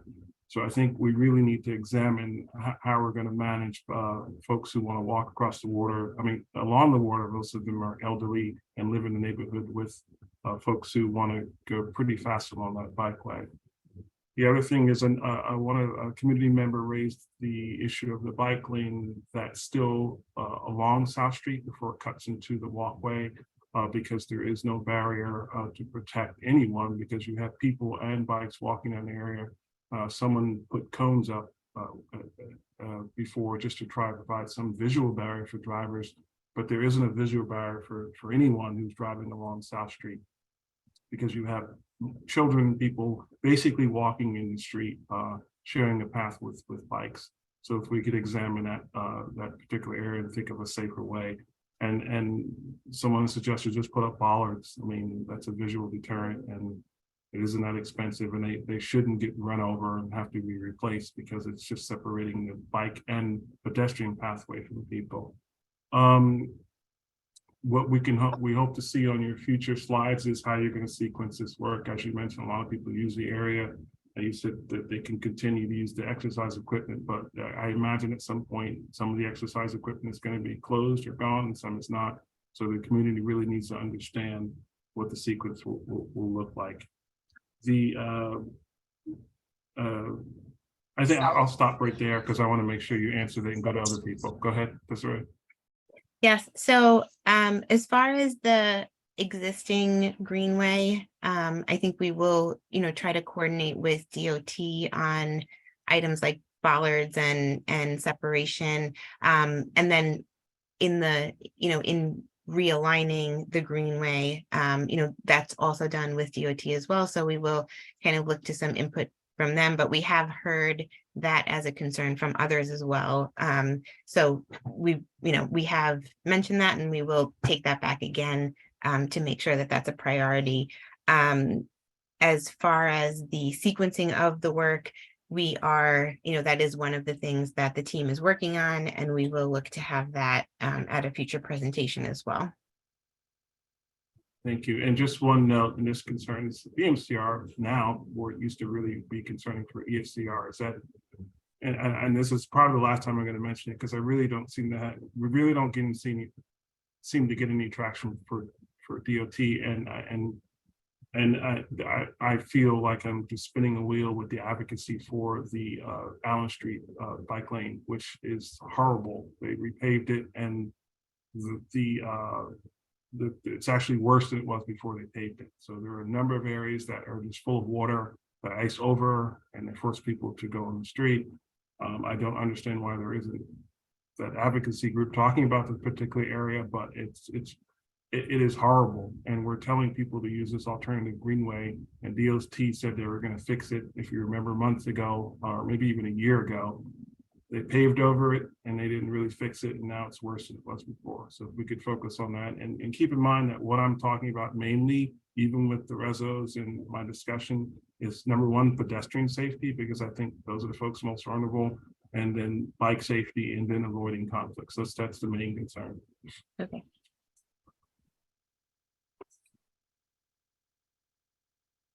Committee members? I do see a member of the public who has raised your hand. Let me just go over to the attendees.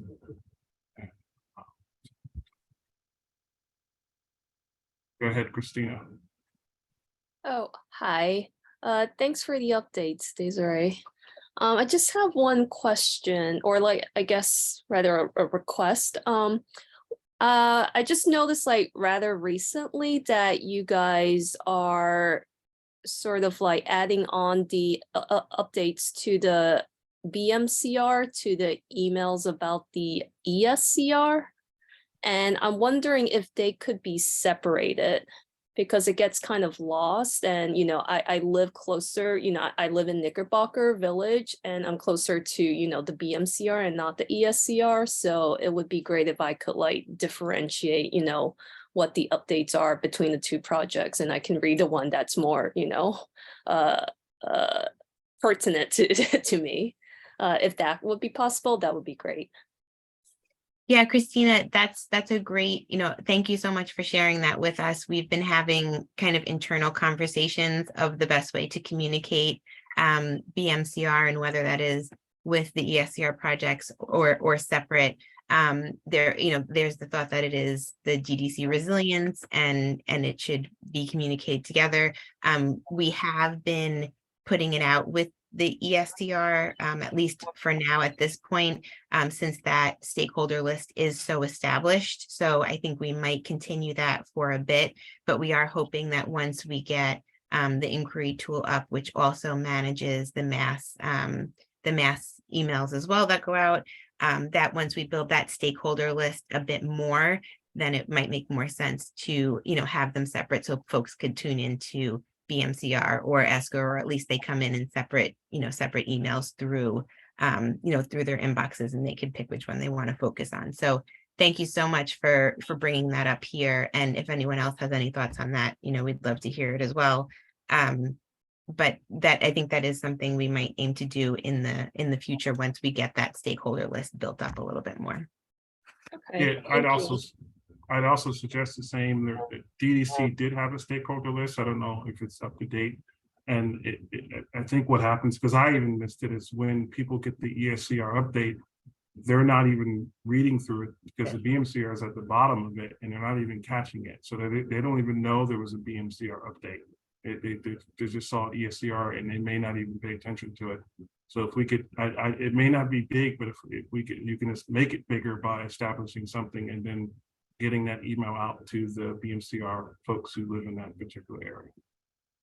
Or even just add, BMCR to the subject headline. It is there, but I think everybody just sees the ESCR. And that's all. Oh, that's all I see. Yeah, it's just so long that it is. gets It's lost. very, very long. Yep. No, but we could try even doing two separate emails. Just an ESCR email and a BMCR email to the current stakeholder list. And then again, once we build up just the folks who want to hear about BMCR, then we could, do that. So it is because there is a crossover of everybody who uses, the BMCR area and the ESCR area. So no, the feedback is very much appreciative, and maybe we'll try that. We'll send out the two different emails this week and see how that works. Thank you. Right. Thank you. Thank you. Scott Baker.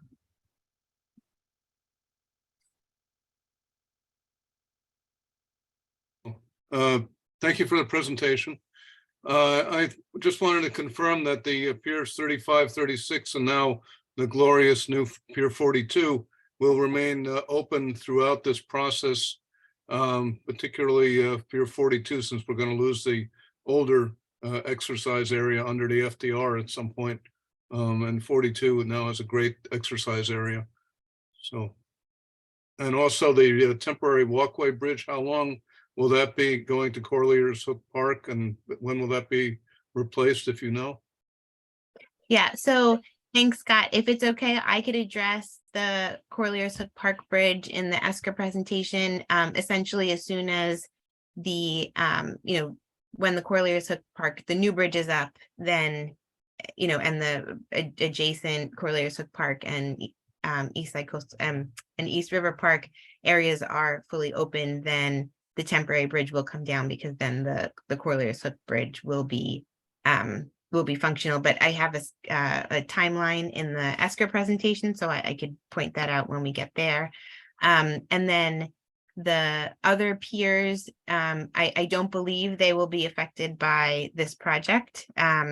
I will, double check to confirm, but it is my understanding that what the project limits are right here on the screen is what will be affected by the construction for this project. So it is really just the Esplanade area, and doesn't include Pier 35, which is the closest pier here within this project area. Right. Okay, thank you. Great, thank you, Desiree. Now that I see that that orange area is, also in the scope of work, just to keep a note, that is the same orange area that the developers under the mayor's city of Yes have also outlined as their construction area. So it's going to get very busy and tight, and I hope there's some coordination going on with the developers about what they plan to do, because they are asking to shut streets down and take over the entire sidewalk and half the street of South Street, particularly between the Manhattan Bridge and Montgomery Street, where they've outlined an entire plan to basically close a half lane of the street. And goes again to my issue of pedestrian safety. And just one last thing before we wrap up BMCR, unless there are other questions, is that we've asked the city, particularly in this area, to make sure that there's some sort of programming, because as you know, a lot of people use this area, and we're going to lose a significant amount of open space, which leaves 35, to some extent 36 and 42 as the closest areas for programming along the waterfront, to basically put some pressure in Park to say, hey, we need to figure out a way to get some programming in these areas, because it is open space for the people in that particular area. I know that's not your job, but just to bring that back to Parks and say, hey, we need some programming. And the Parks has started. There have been some movies under the stars at Pier 35, but they're one-offs and not a really robust planned programming sort of menu. Will do. Yep, we'll definitely bring that back. Okay, thank you. Are there any other questions for BMCR? Thank you. Before we begin ESCR, if you want to queue up your screen, I'm going to let Val speak as Lower East Side Power Partnership. Just for committee members, I did not get any clarification. I didn't get clarification from the CB3 office on speaking as a group member while sitting on the committee. So I don't know what the answer is. So Val is going to speak as Lower East Side Power Partnership for ESCR. Go ahead, Val. You have 2 minutes, but I'm not going to time you. So I okay. hope you can get it done in 2 minutes. Yeah. Okay. The Lower East Side Power Partnership sent a letter on October 13th, 2022 to Tom Foley, Commissioner DDC, Sue Donahue, Commissioner of Department of Parks, Mitchell Katz, Health and Hospitals, and the Commissioner of New York City Emergency Management. This was the follow-up on measures outlined concerning the East Side Coastal Resiliency addressed to, this was at that time Honorable Margaret Chin, Keith Powers, and Carlina Rivera in November 2019. And what we received back is a letter from the Parks Department, and it says that this is the progress so far. And this letter is dated November 2nd, and it says installation of up to 1,000 trees. To date, Parks has planted 650 trees in neighborhood parks and on streets in community boards 3 and 6. We aim to plant an additional 350 trees in spring 2023 to fulfill the commitment. And installation of rain garden. Parks plans to install 35 sidewalk bioswales and 5 stormwater green streets in these districts. A contract for the bioswales began the procurement process in May, and we anticipate the procurement process to take approximately 1 year. Bidding and registration may add 6 months to the process. Proposed green street locations are currently in review with DOT. And that's it. All right, thank you, Val. And you just reminded me that we need to bring back that team to talk about these locations because we don't know where they're going. But thank you. So Desiree, if you want to share your screen for BMCR and I'm sorry, ESCR, and we can continue. Okay, great. Okay.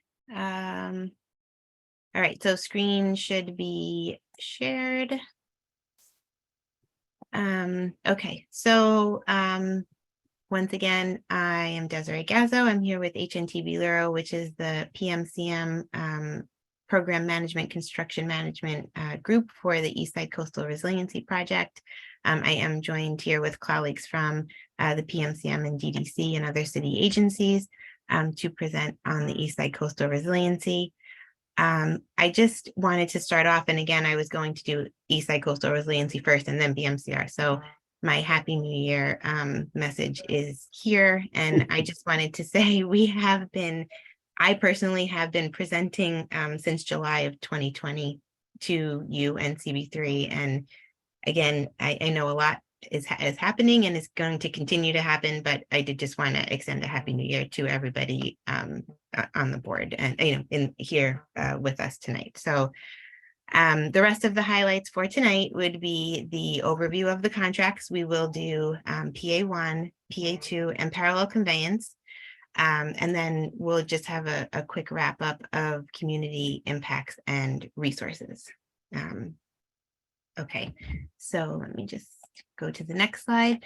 So this is our project area overview slide. I usually do skip through this. However, since this is the first time we're really talking about the start of parallel conveyance, I did just want to point out again that parallel conveyance is, on our project area overview, and it is right, my mouse is not working. It is the red areas within project area 1 and project area 2. So if you haven't taken a look at them, please do. There is also a project sheet on parallel conveyance on the website as well, which we could also pop into the chat. So for the overview of contracts for project area 1, much of the work is relatively the same that has been happening for project area 1. We will get into it a little bit more detail in the upcoming slides. There are 1 or 2 new, new operations that have been brought up this evening. For project area 2, we do have over 1,400 linear feet of flood wall installed. And then we do have those great milestones of the gates installed as well. And then the northern part of along Stuyvesant Cove Park, that greenway is open north of East 20th Street. And then the Murphy Brothers flood protection is in progress. For parallel conveyance, again, we'll get into that towards the end of this presentation, but construction is set to start, or the mobilization is set to start here now in early 2023. For project area 1, we have the construction progress. So the kind of blue line has moved now to January 2023. So I think it was Scott who asked about the Corlears Hook, if I'm not mistaken. But the Corlears Hook Bridge and Corlears Hook Park is this blue line here. And that is kind of set to open within the kind of summer-ish, end of the summer of this year, along with the first few reaches of the park.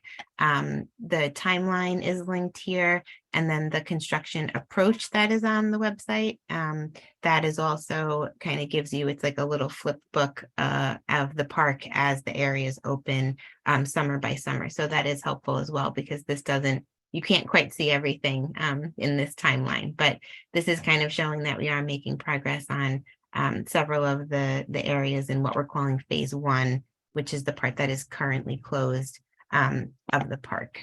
And we used Stanton Street as that kind of line. Phase 1 is south of Stanton Street, and then phase 2 is north of Stanton Street. That's all right. 1 second. Sorry, and I usually don't do this. Can you go back 2 slides?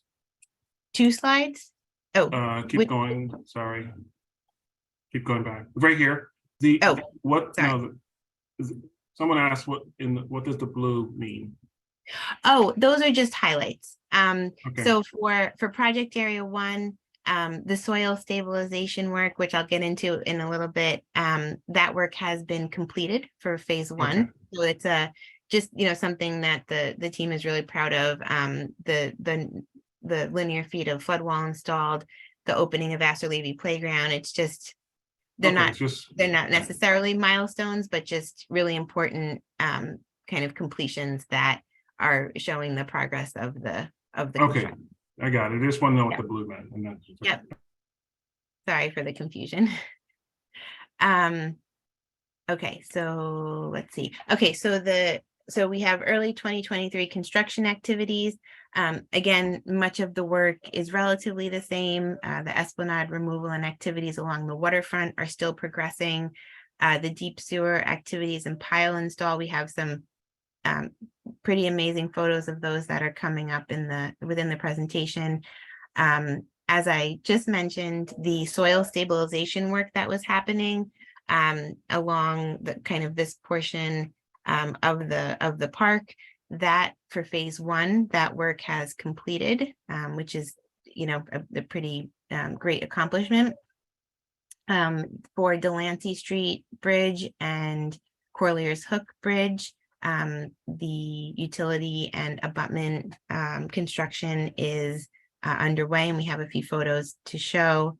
The utility work near Montgomery Street and South Street, so around Gouverneur Gardens area, that is progressing. Con Ed is very active there, and they will be for a couple of weeks. We've been coordinating with Gouverneur Gardens on that. And then here in 2023, we will begin flood wall construction in that area, and we have a slide on that we'll see in a bit. And then the Montgomery Street to Cherry Street, the Greenway flood wall activities are continuing there. One of the new items in the closed portion of the park, where this number 7 is, this is ball field number 3. And we'll talk about that. We have a slide on that, but there is critical sewer bypass work that needed to happen, and that's happening now. And then that's the last portion of the soil stabilization. So while the contractor is in that area doing construction, they are going to complete the soil stabilization as well. Con Ed is finishing up the shared use path work, you know, in what is in the open area of the park from about Houston to East 10th Street. And they that area will still be partially closed in preparation for the kind of next phases of work that are going to happen in the shared use path. And then we're looking to see if a small portion could be reopened, but again, that's still under coordination. East 10th Street utility work is ongoing. There's going to be electrical utility work that is happening there. So that is, you know, ongoing work in that area. And then we just have partial FDR lane closures continue at various locations. We have that on the bulletin, and we try to make folks aware of that more specifically in the bulletin as they come up. So again, if you aren't subscribed to the email list, we do issue a weekly bulletin and advisories as necessary. So please, you know, sign up for that. This is just the construction work sequencing. So we are now, the contractor is starting the new combi wall, which you can go back to the last CAG presentation, and you could see it's a combination of kind of round, kind of like tube piles, and then the sheet piles, and they work together to form this, what's called a combi wall, because it's a combination of 2 different piles together. So we went into that a little bit more in the last CAG presentation, if you'd like to see more on that. But that is the next step in the waterfront esplanade reconstruction, is that combi wall installation, and then they'll put the cap wall on. So we are making progress, again, bolding these items as we, you know, keep going through them. And then in the inland work, the flood wall pile installation is still ongoing, and along the Greenway, that concrete foundation will start here in the near future. So then we'll get to go to that, and then you'll eventually start seeing the concrete flood wall go up there, similar to PA2. So for ball field number 3, there is sewer work that the contractor needs to complete in phase 1. And in order to do that work, they need to shut down a portion of the sewer. So in order to shut down a portion of, you know, those pipes that make up the sewer system there, they need to bypass the sewer system, so that way it can still function. So The only way to do that is to connect the pipe along the lower portion of ball field 3 here. So that is why, again, to keep moving forward on phase 1, this is a temporary closure for ball field 3. The open space is still well over 42%, so it is not infringing on that. And again, it's temporary for about 2 months, and then the contractor will restore the fields with sod so that they can be, so that parks can permit the fields again in the spring for open spring ball field season. So there is this temporary closure here of field 3 and of that detour that brings you from the greenway to the esplanade. However, the contractor has installed a temporary detour or shift in the existing detour in between field 3 and 4, so that way the access to the esplanade is not cut off. So these are pictures from earlier in the week. I think there's fencing up here now. But this is just a couple of photos for those of you who haven't been out on site of that area. There was one tree that did need to be removed, and that tree has been tagged to be part of the park's tree salvage program. We have reported on that in the past, and we could certainly bring back more of the statistics again in a future presentation. But Parks does have a tree salvage program. Some of the trees that are being salvaged will be reused in East River Park as part of the nature play area. And then they also have a separate tree salvaging program. So I think that this tree will be going towards that tree salvaging program, and they would be better to speak to those items, but we can come back with a little bit more detail if that is requested for that. So this detour is now in effect as of this week. The tree was removed today, and then again, it will be restored. The area will be restored. The turf area will be restored for the spring. The Delancey Street pedestrian detour. So there is a closure again for utility work for the Delancey Street at South Street. So on Delancey Street that has been closed, that area. So it's actually on the service road of the FDR Drive that is now closed. There are several barriers before you get to the closure. This is one of them, and there's signage before that. So we have taken the feedback from the last time that we had to close this sidewalk, and we have requested that the contractor install more signage. So there is now signage all the way to Lewis Street. So the detour that you see here, there is signage all the way through the detour, and we have posted the advisory again throughout this detour area so that folks have ample notice. Again, if you feel that there is signage missing anywhere, please again send a comment in the inquiry tool and we could certainly work to do that. But we did take the feedback from the last time this sidewalk was closed and really amplify the detour signage there. I went out to post some of these advisories after all of the construction detour signage was up, and there were still people running and walking and biking in the street here. But please don't, because the cars really do come down that service road pretty quickly, and the area is closed under the bridge as well. So it is a longer walk to get back to the sidewalk here. So we do ask that people use the detour as it is posted. The Montgomery Greenway flood wall, here's a couple of photos. So if you do live where you can see the construction, they are now cutting the sheet piles down to grade. So again, the Greenway flood wall sheet pile is complete for now, and they are again cutting the sheet piles down to grade, and then they will start similar to the photos that we've shown of project area 2, and we could bring those up again, and they're all on the website. There's a gallery for PA2 of how that flood wall construction works, but they will do the foundation now of the flood wall, and then you'll start to see the rebar, start going up, which kind of is the framework for the flood walls, and then they'll start pouring the concrete, and you'll see the flood wall start going up. So this is, you know, the construction as it is now, and then this is the rendering of what that flood wall would look like. And then what's on the next slide is the flood wall, which is here on the opposite side of the shared use path. That goes around the parking lot that's currently under the FDR. So when I flip to there, we'll talk about that. That's the next part of the sheet pile install, or the pile install, that's going to happen.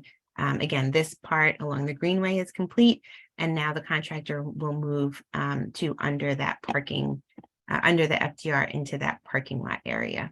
So this is the Montgomery Street parking lot, which is currently used by health and hospitals. This is what we were just looking at, kind of this blue line is what we were just looking at in the rendering. So the contractor is going to mobilize here at the end of this month and start the work here to start building this flood wall, and then the, you know, eventually where the floodgates go here and here. Then, you know, and at some point, once you know, the paperwork and such is moves through, the contractor will also start working within the Gouverneur Gardens area here to build what is kind of the end or the beginning of the flood wall at the southern end of the park. So we, you know, the focus will be to complete this southern portion of the project area in the beginning of this year. These are just a few construction photos. The first photo here is the Corlears Hook Bridge East abutment. So this is the one that is, again, on the east side of the FDR. So they are making progress. This is the Delancey Street Bridge East abutment. And then there are progress photos for the west abutment for Corlears Hook. However, this one is really moving along quicker than that one. So we put these two photos in. And then these are some of the photos of the deep sewer excavation and the rebar mesh that makes up the you know, that really makes up the foundation for the for those chambers, the drainage chambers, which again provide that increased capacity for the sewer system. So these are just some pretty remarkable photos to see how large these drainage chambers are and what they're constructing. We just have a few slides left in PA1, or this is the last slide for PA1. So many who use Corlears Hook, we have been getting a lot of requests, and we did put out a statement about the Corlears Hook archaeology. This is the same statement that we put out a couple of weeks ago, that the archaeological fieldwork, it was, you know, it's completely planned and isn't, you know, something that was anticipated. So the archaeologists that are on site do have, you know, very specific guidance of where they're looking. They have the historic maps of the North River Sugar Refinery Company and the iron foundry that were there. And they are excavating, you know, only to a certain depth, and really trying to just get a better understanding of what's there, since there is excavation work happening here.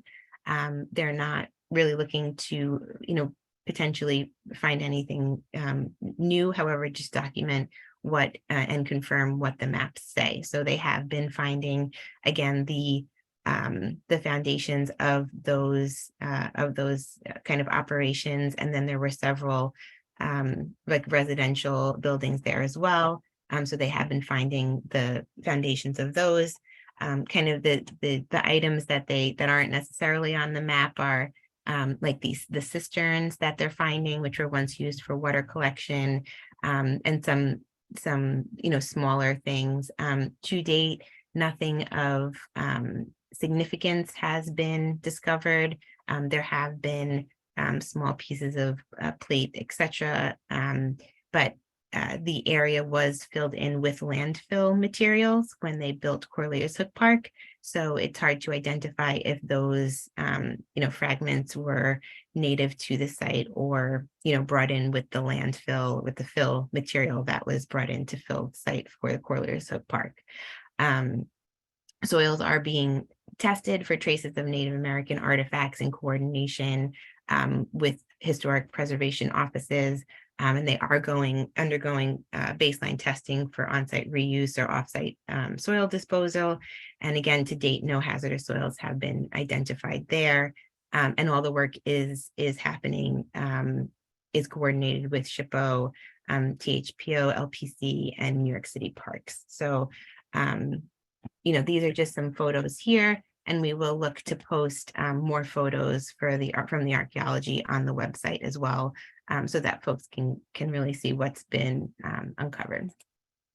For Project Area 2, just really quickly, I won't go into much depth, but the progress here, again, most of these items are ongoing and have been.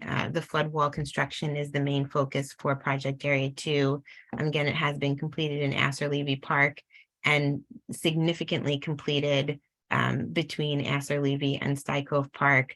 The area of Sty Cove Park north of East 20th Street is set to open, if not by the end of this month, then the first or so week of February. They are just installing the last bits of the C-rail and iron rail installation up there, and then that area will be ready to open and ready for use. So we are really looking forward to that and being able to kind of open up this section on all of our maps and be able to use that area as well.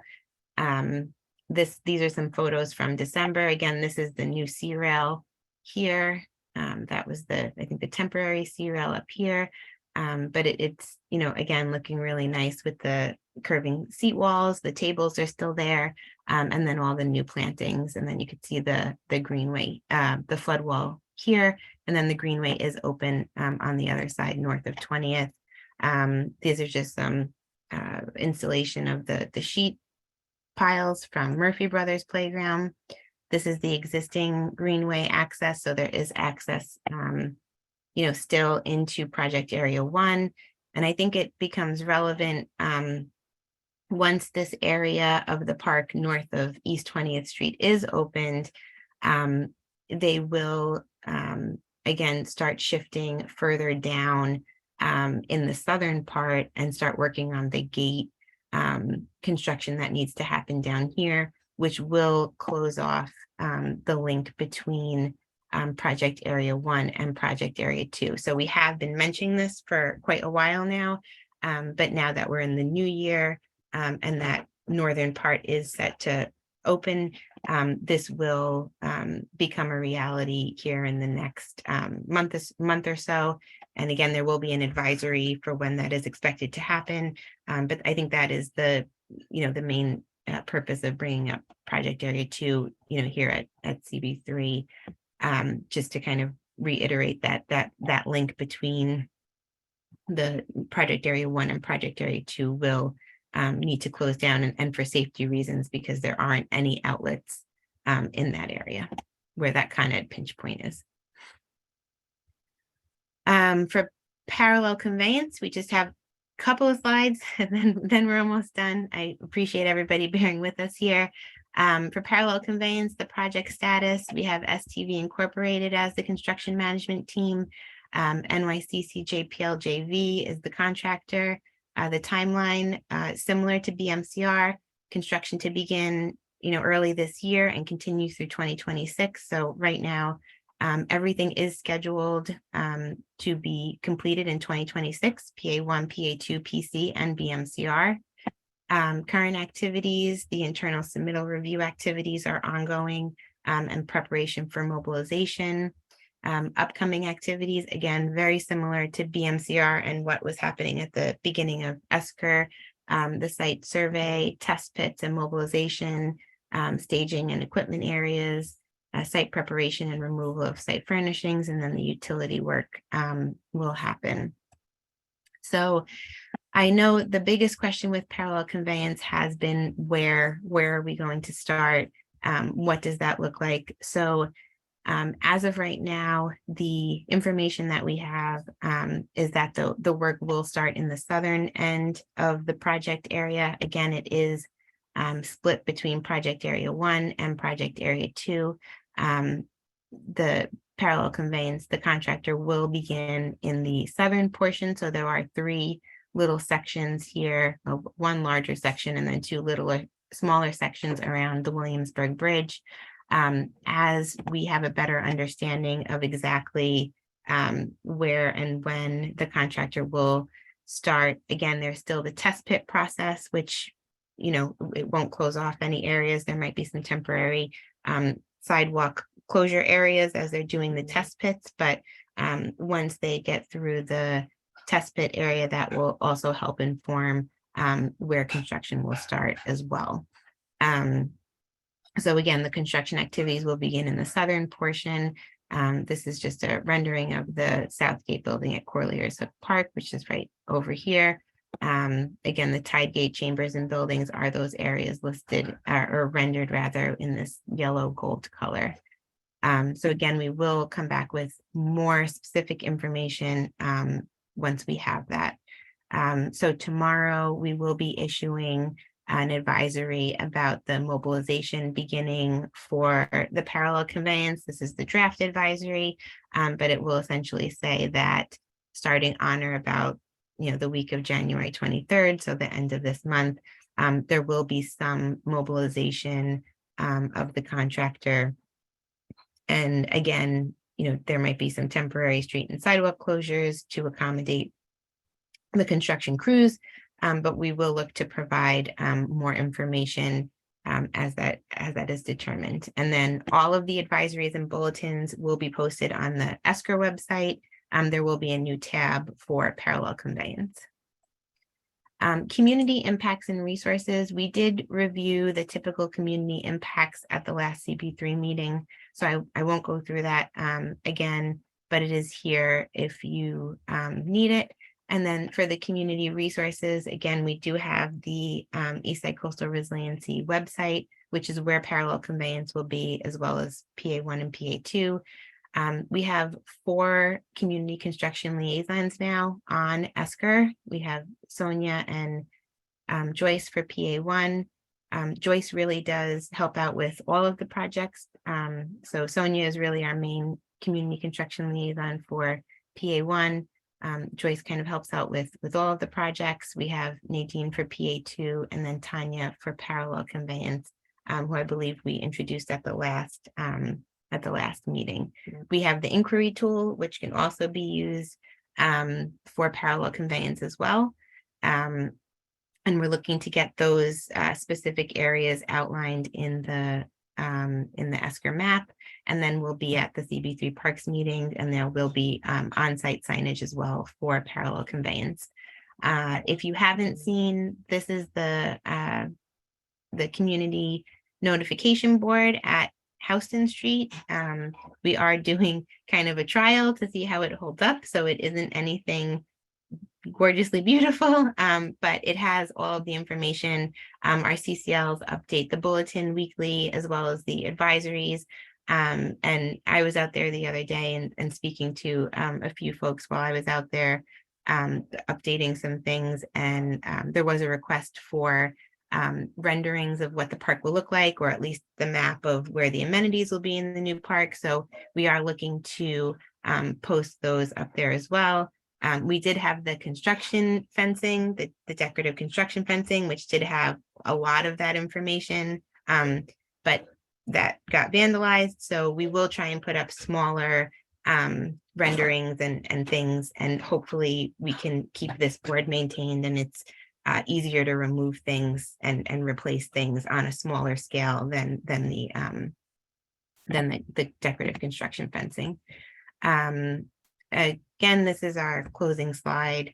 If you need more information, there's lots of ways to get it. And then again, we wish everyone a happy new year from the ESCR team. So we are open to take questions now. Thank you, Desiree, for the update. As I mentioned at the beginning of the meeting, for folks who aren't here, we're going to first go to committee members and then we will go to members of the public. So I'm going to ask you to raise your hand. We're going to start with committee members first. I'll go in the order that I see. First will be Josephine and then Catherine. So go ahead, Josephine.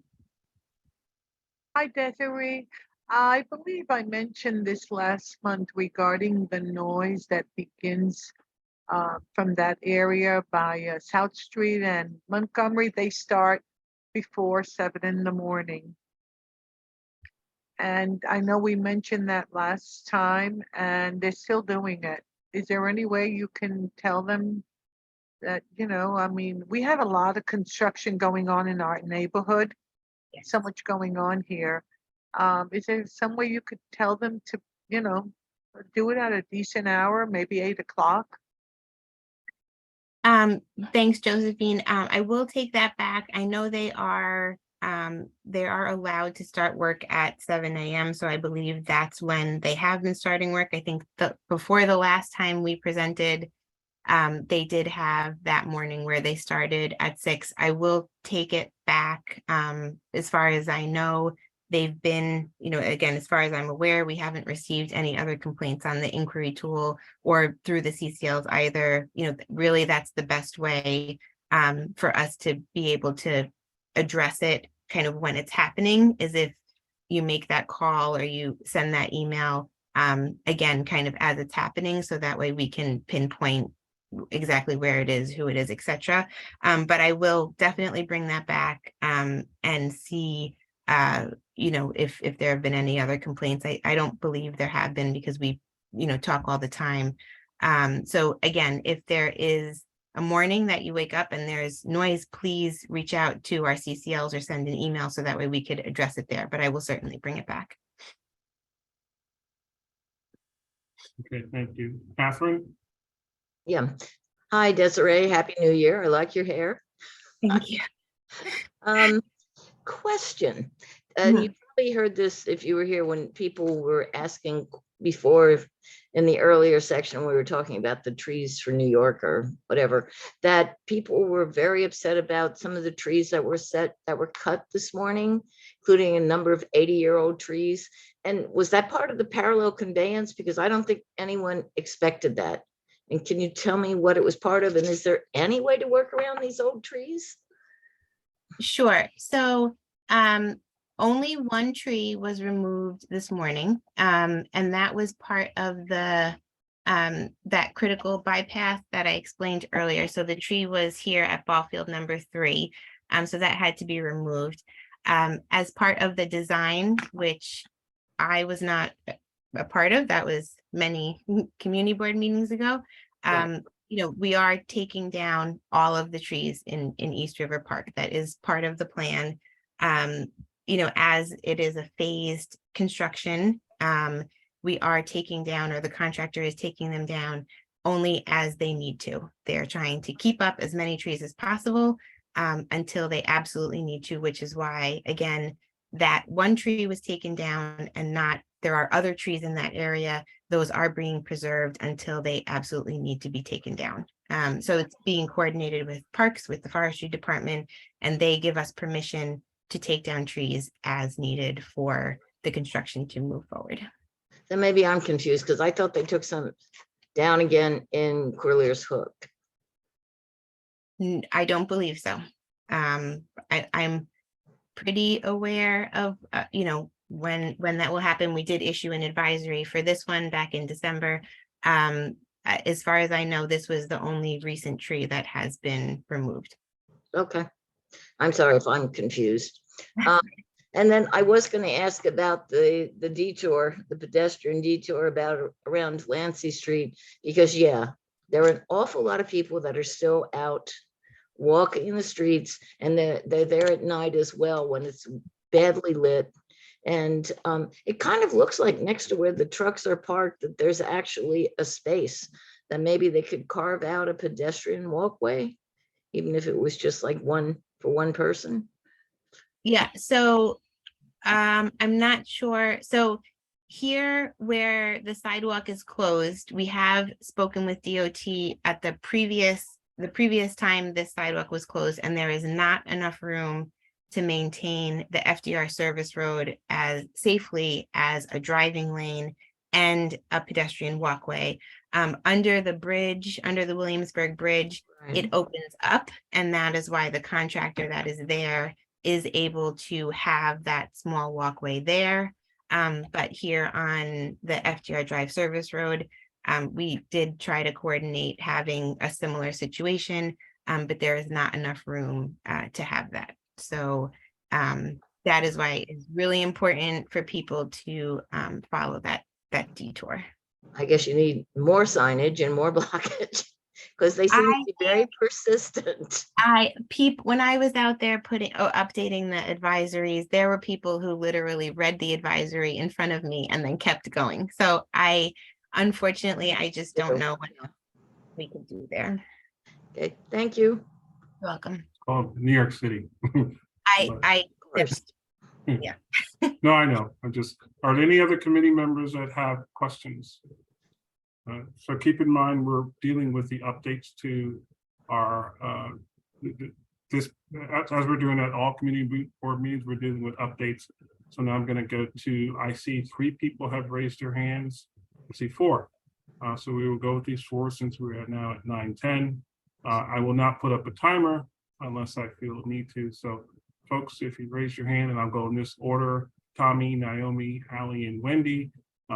If you can please respect that 2 minutes and be nice to your neighbors, and I won't put it out. And so we will start with Tommy. Tommy, go ahead. Thank you, and I'm glad you stay on this slide, Desiree, because that signage and that blockage is not working, as you know. And there is space now. When they took down the old Delancey Street Bridge, there were some Jersey barriers, which were part of the FDR Drive service road, which could be removed. And you would actually have a wider service road, which would leave room for a pedestrian pathway.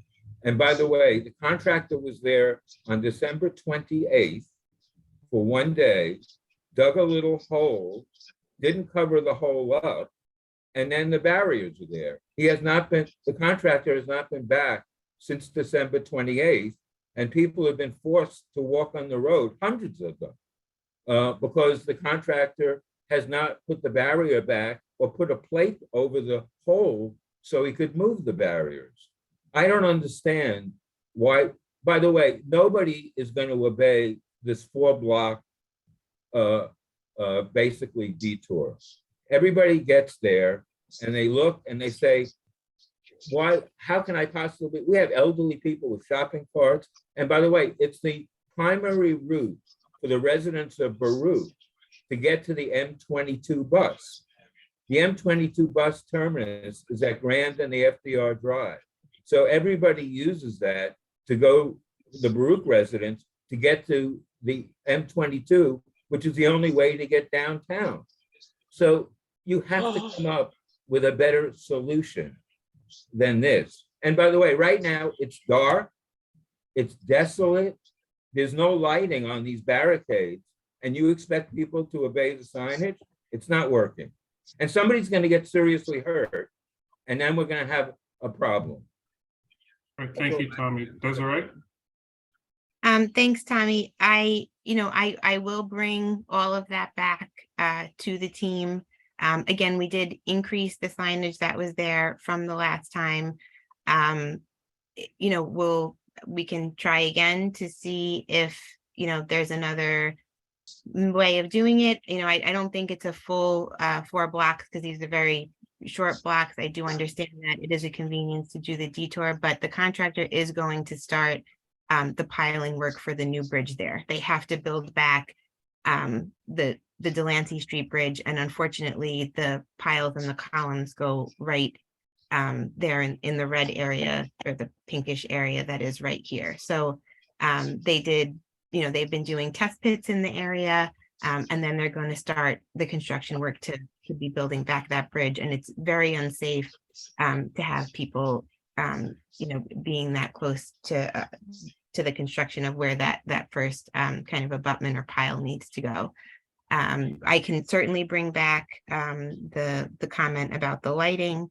And, you know, again, we'll bring back all the comments to the team to see if there's anything more that they can do. But it really is, you know, one of the reasons we put detours in advance is that so people get used to the new traffic patterns and the new detour patterns, and, you know, learn how to follow them or work around them, you know. So you know, we want people to be prepared for when the construction work does happen, and know how to navigate around this area. So it is, again, really in the best interest of people.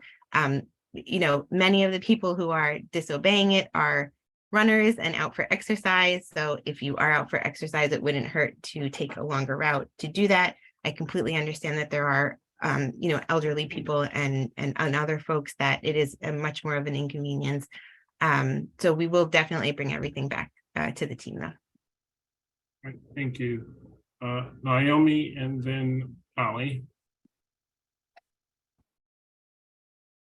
Hi, everybody. Good evening, CB3, and thank you, Desiree, and good Happy New Year to all my neighbors. Thank you, Desiree, for the update. My question is about the archaeological fieldwork taking place at Corlears Hook. I live adjacent to Corlears, and I'm an anthropologist at Brooklyn College in the CUNY Graduate Center, so I'm really interested in the progress of the excavation. I'm curious about the assertion that there's nothing of significance that has been found at the site. I'm just curious, how does the DDC define significance? Just talking to some of my archaeologist colleagues, it is not my impression that what they are finding is not of significance. So I'm just wondering what that means to the DDC. Thank you so much.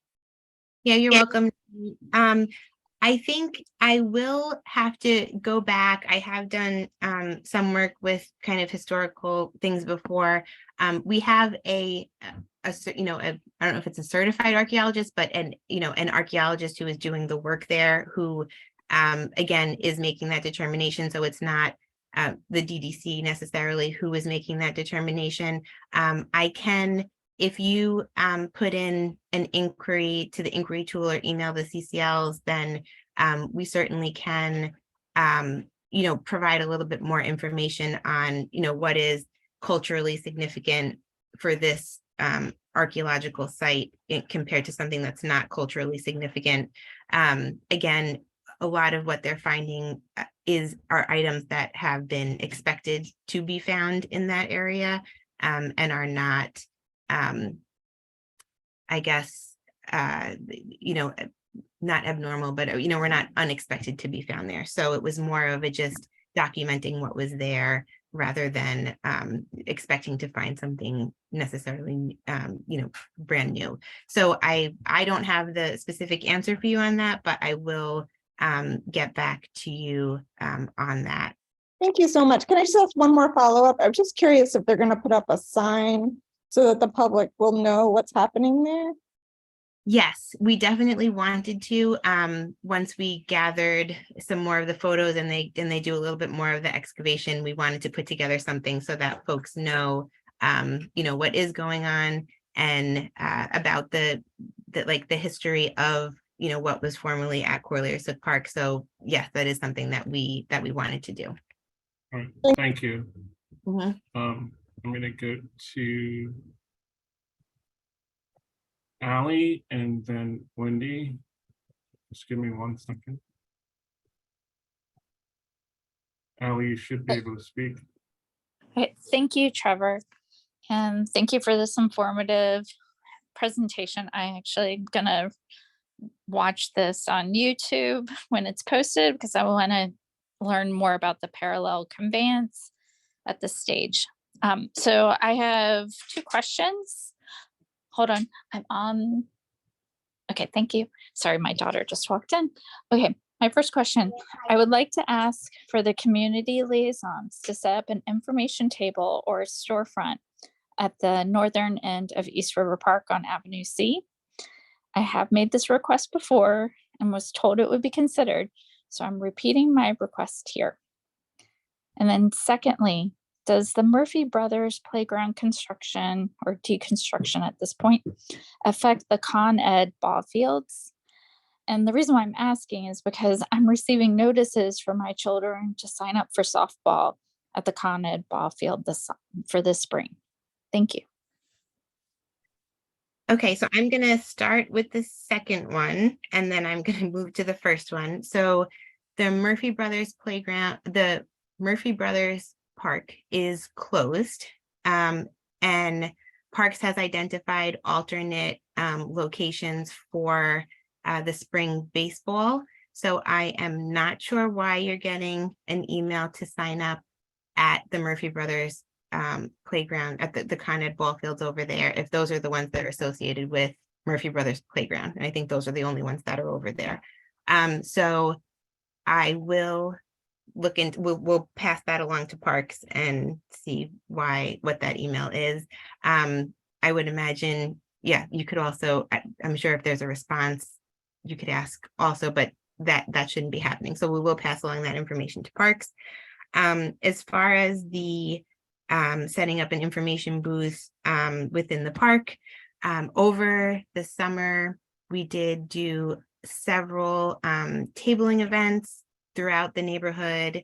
And then did try to do a tabling event in Corlears Hook Park, which was the first time that we were back in the park doing tabling events. Because when we were in the park previous occasions, we did receive a lot of negativity towards the project, which is fine, and we talked through that. But the last time that we did have a table set up within Corlears Hook Park, it was extremely uncomfortable for the community construction liaisons, which we did speak about at the community board meeting afterwards, and they were forced to pack up and leave. So it would be great if we could be out in the park more. We would, love nothing more than to be able to be out in the park, and not just in the, both in the community and the park. But the last time we did try to do that, it was a very negative experience. So I do think we will try again, but we and the DDC as well did not feel like it was a good experience for our community construction liaisons in the park the last time they were out there. So perhaps we will try again, but we have been meetings were had, and we do walk the park, and we are out in the park, but as far as setting up like a scheduled table, we hopefully we'll try again, but not right now. If I can respond to that, I actually took my daughters to Corlears Hook when they had the tabling this summer, and in fact I saw Catherine Freed there and some other friends I know. And when I was there, the liaisons were pleasant, and I thought it was a positive experience. I think we got a tape measure and some colorful maps and handouts. I'm asking specifically for Avenue C. I know where Avenue C is 2 blocks away from the park, but I'm asking for that because like today I found out more of the park in the northern end is going to be closed earlier than I personally had anticipated. And I know a lot about this project. So if I'm surprised, I know it's going to surprise a lot of people because people Ali, if come you could to- wrap up, we have one more speaker. Yes. So thank you, Trevor. So I'm just reiterating, if you can create, I hear what you're saying. I understand what you're saying about the experience at Corlears Hook, but I'm just asking on behalf of my neighbors in the northern end of the park, if you will set up a storefront or table, like we have lots of environmental nonprofits. You could easily set up, talk to 6th Street Community Center or to Morris to set something up to meet with the public. It would go a long way and be very much appreciated. Thank you. Thanks, Sally. We'll definitely look into those locations. And if you want to send them over, again, either through our CCLs or through the inquiry tool, we certainly would. You know, we love being out there. We had the coloring sheets, the seed packets for Earth Day, and we would want nothing more than to be out in the community because generally we've had a really positive experience. Just quickly, as far as more parts of the northern end of the park closing, I'm not exactly sure what that's in reference to because as of now, only the southern parts of East River Park are closing, and then up in PA2, things are starting to reopen. So I'm not sure what that is about. Okay, thank you. Wendy, you're going to wrap us up. So go ahead. Thank you, Trevor. Hi. I want to echo Ally in that I hope at the CAG meeting next Thursday, we can spend more time on the parallel conveyance. That was very quick, even for people who've heard about it before. I also want to echo what Tommy was saying and point out that drivers have not been asked to slow down there at all. And it would be easy to put up some 20-mile-an-hour speed limit signs. When I've been there, I've noticed there's double parked cars as well as a whole row of parking. It's 80 feet wide there. And it doesn't make sense that we can't create and, some safe space for pedestrians. As you pointed out, the cars go very fast there. So please, I would like to add that to the discussion that you're going to be having about that space. The cars, everything's been prioritized cars, so much of the design. And here's something where it can matter a lot to many people and just a small shift. Slide number 12. I just have a quick question about what's in the corner of it. So see in the corner, right at Montgomery Street there's those white wiggly lines that look like the slope is going down towards the building. Is that what that is? That is what it appears to be. However, we are not responsible for this drawing, so I will have to get back to you, Wendy, on that one. Okay. But that would be my first guess also. It looks like grading lines. I agree. Yeah, and I've noticed that around the new, I'm going to call them fortifications around Baruch as well, where the fill seems to slope towards the building. And I always thought you wanted it to slope away from the building. So I know you don't go to the Esker side, the NYCHA side, but it would be good to find out how this is supposed to work. And I can take a look at the grading, and I know this area is supposed to be planted also, which this rendering doesn't show. And I know there are berms along the walls in other areas, but yes, I completely understand what you're saying. So I will definitely take a look at that. Okay, I'll hold my other questions till the CAG meeting. Thank you. All right, thank you. We're going to end this now that it's 9:30. Desiree, could you bring up the CCL page and the information inquiry tool page, because I think that's important. We are still hearing, and Josie, we're going to go to one more, and then we're going to Just real quick. Because, yeah, go ahead. Let me quick. just hold on one Real second. quick. Let me just give me 1 second. Let's put up this sheet because I think this is critical to allow people to get responses, and I'm not sure if it's being used as much as it should be used, but leave the slide up here as we go out of the meeting. Josie, if you want to make a comment or add some context, please do so now. Then we're going to roll call out of here. But go ahead, Josephine. Wendy, we're not NYCHA. We're a Mitchell-Lama. Okay, Wendy? Noted. Thanks for that clarification. Also, Desiree, I don't know the exact date of the CAC meeting, but that provides more in-depth information on things like the parallel conveyance minutes every month. So if you could just verbally say the date of that meeting, I know you can watch it on YouTube and get a ton of information. Yes, it's the 26th. It's Thursday, the 26th. 26 in there. You can watch and get a ton of information, and they're very informative people who are part of that team who ask some very good questions. So thank you. I just want to add, we don't necessarily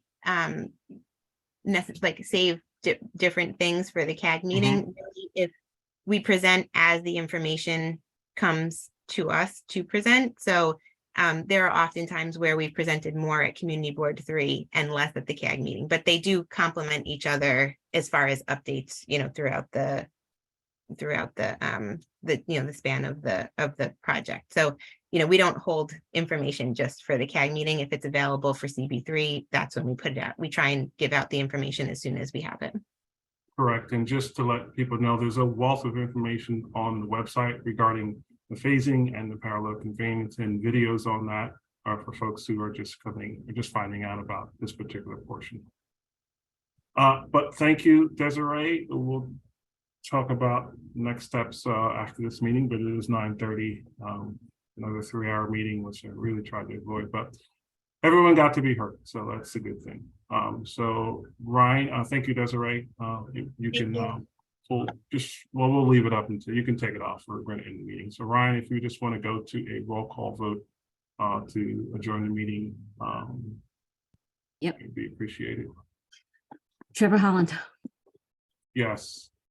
Kay Webster, Yes. Ryan Gillum, yes. David Adams, Yes. Aaron Altman, Yes. Carlin Chan, Yes. Catherine Freed, Yes. Valentina Jones,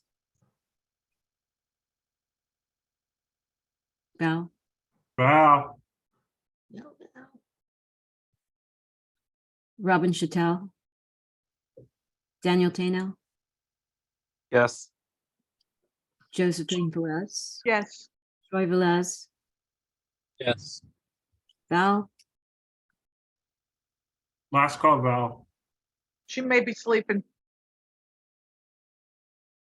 All right. Thanks, All right. everyone. We will see you Good night. at full board. Good night and be safe. Thank you, Trevor. Thank you. Thank Bye-bye. you. Thanks. Thank you, Ryan.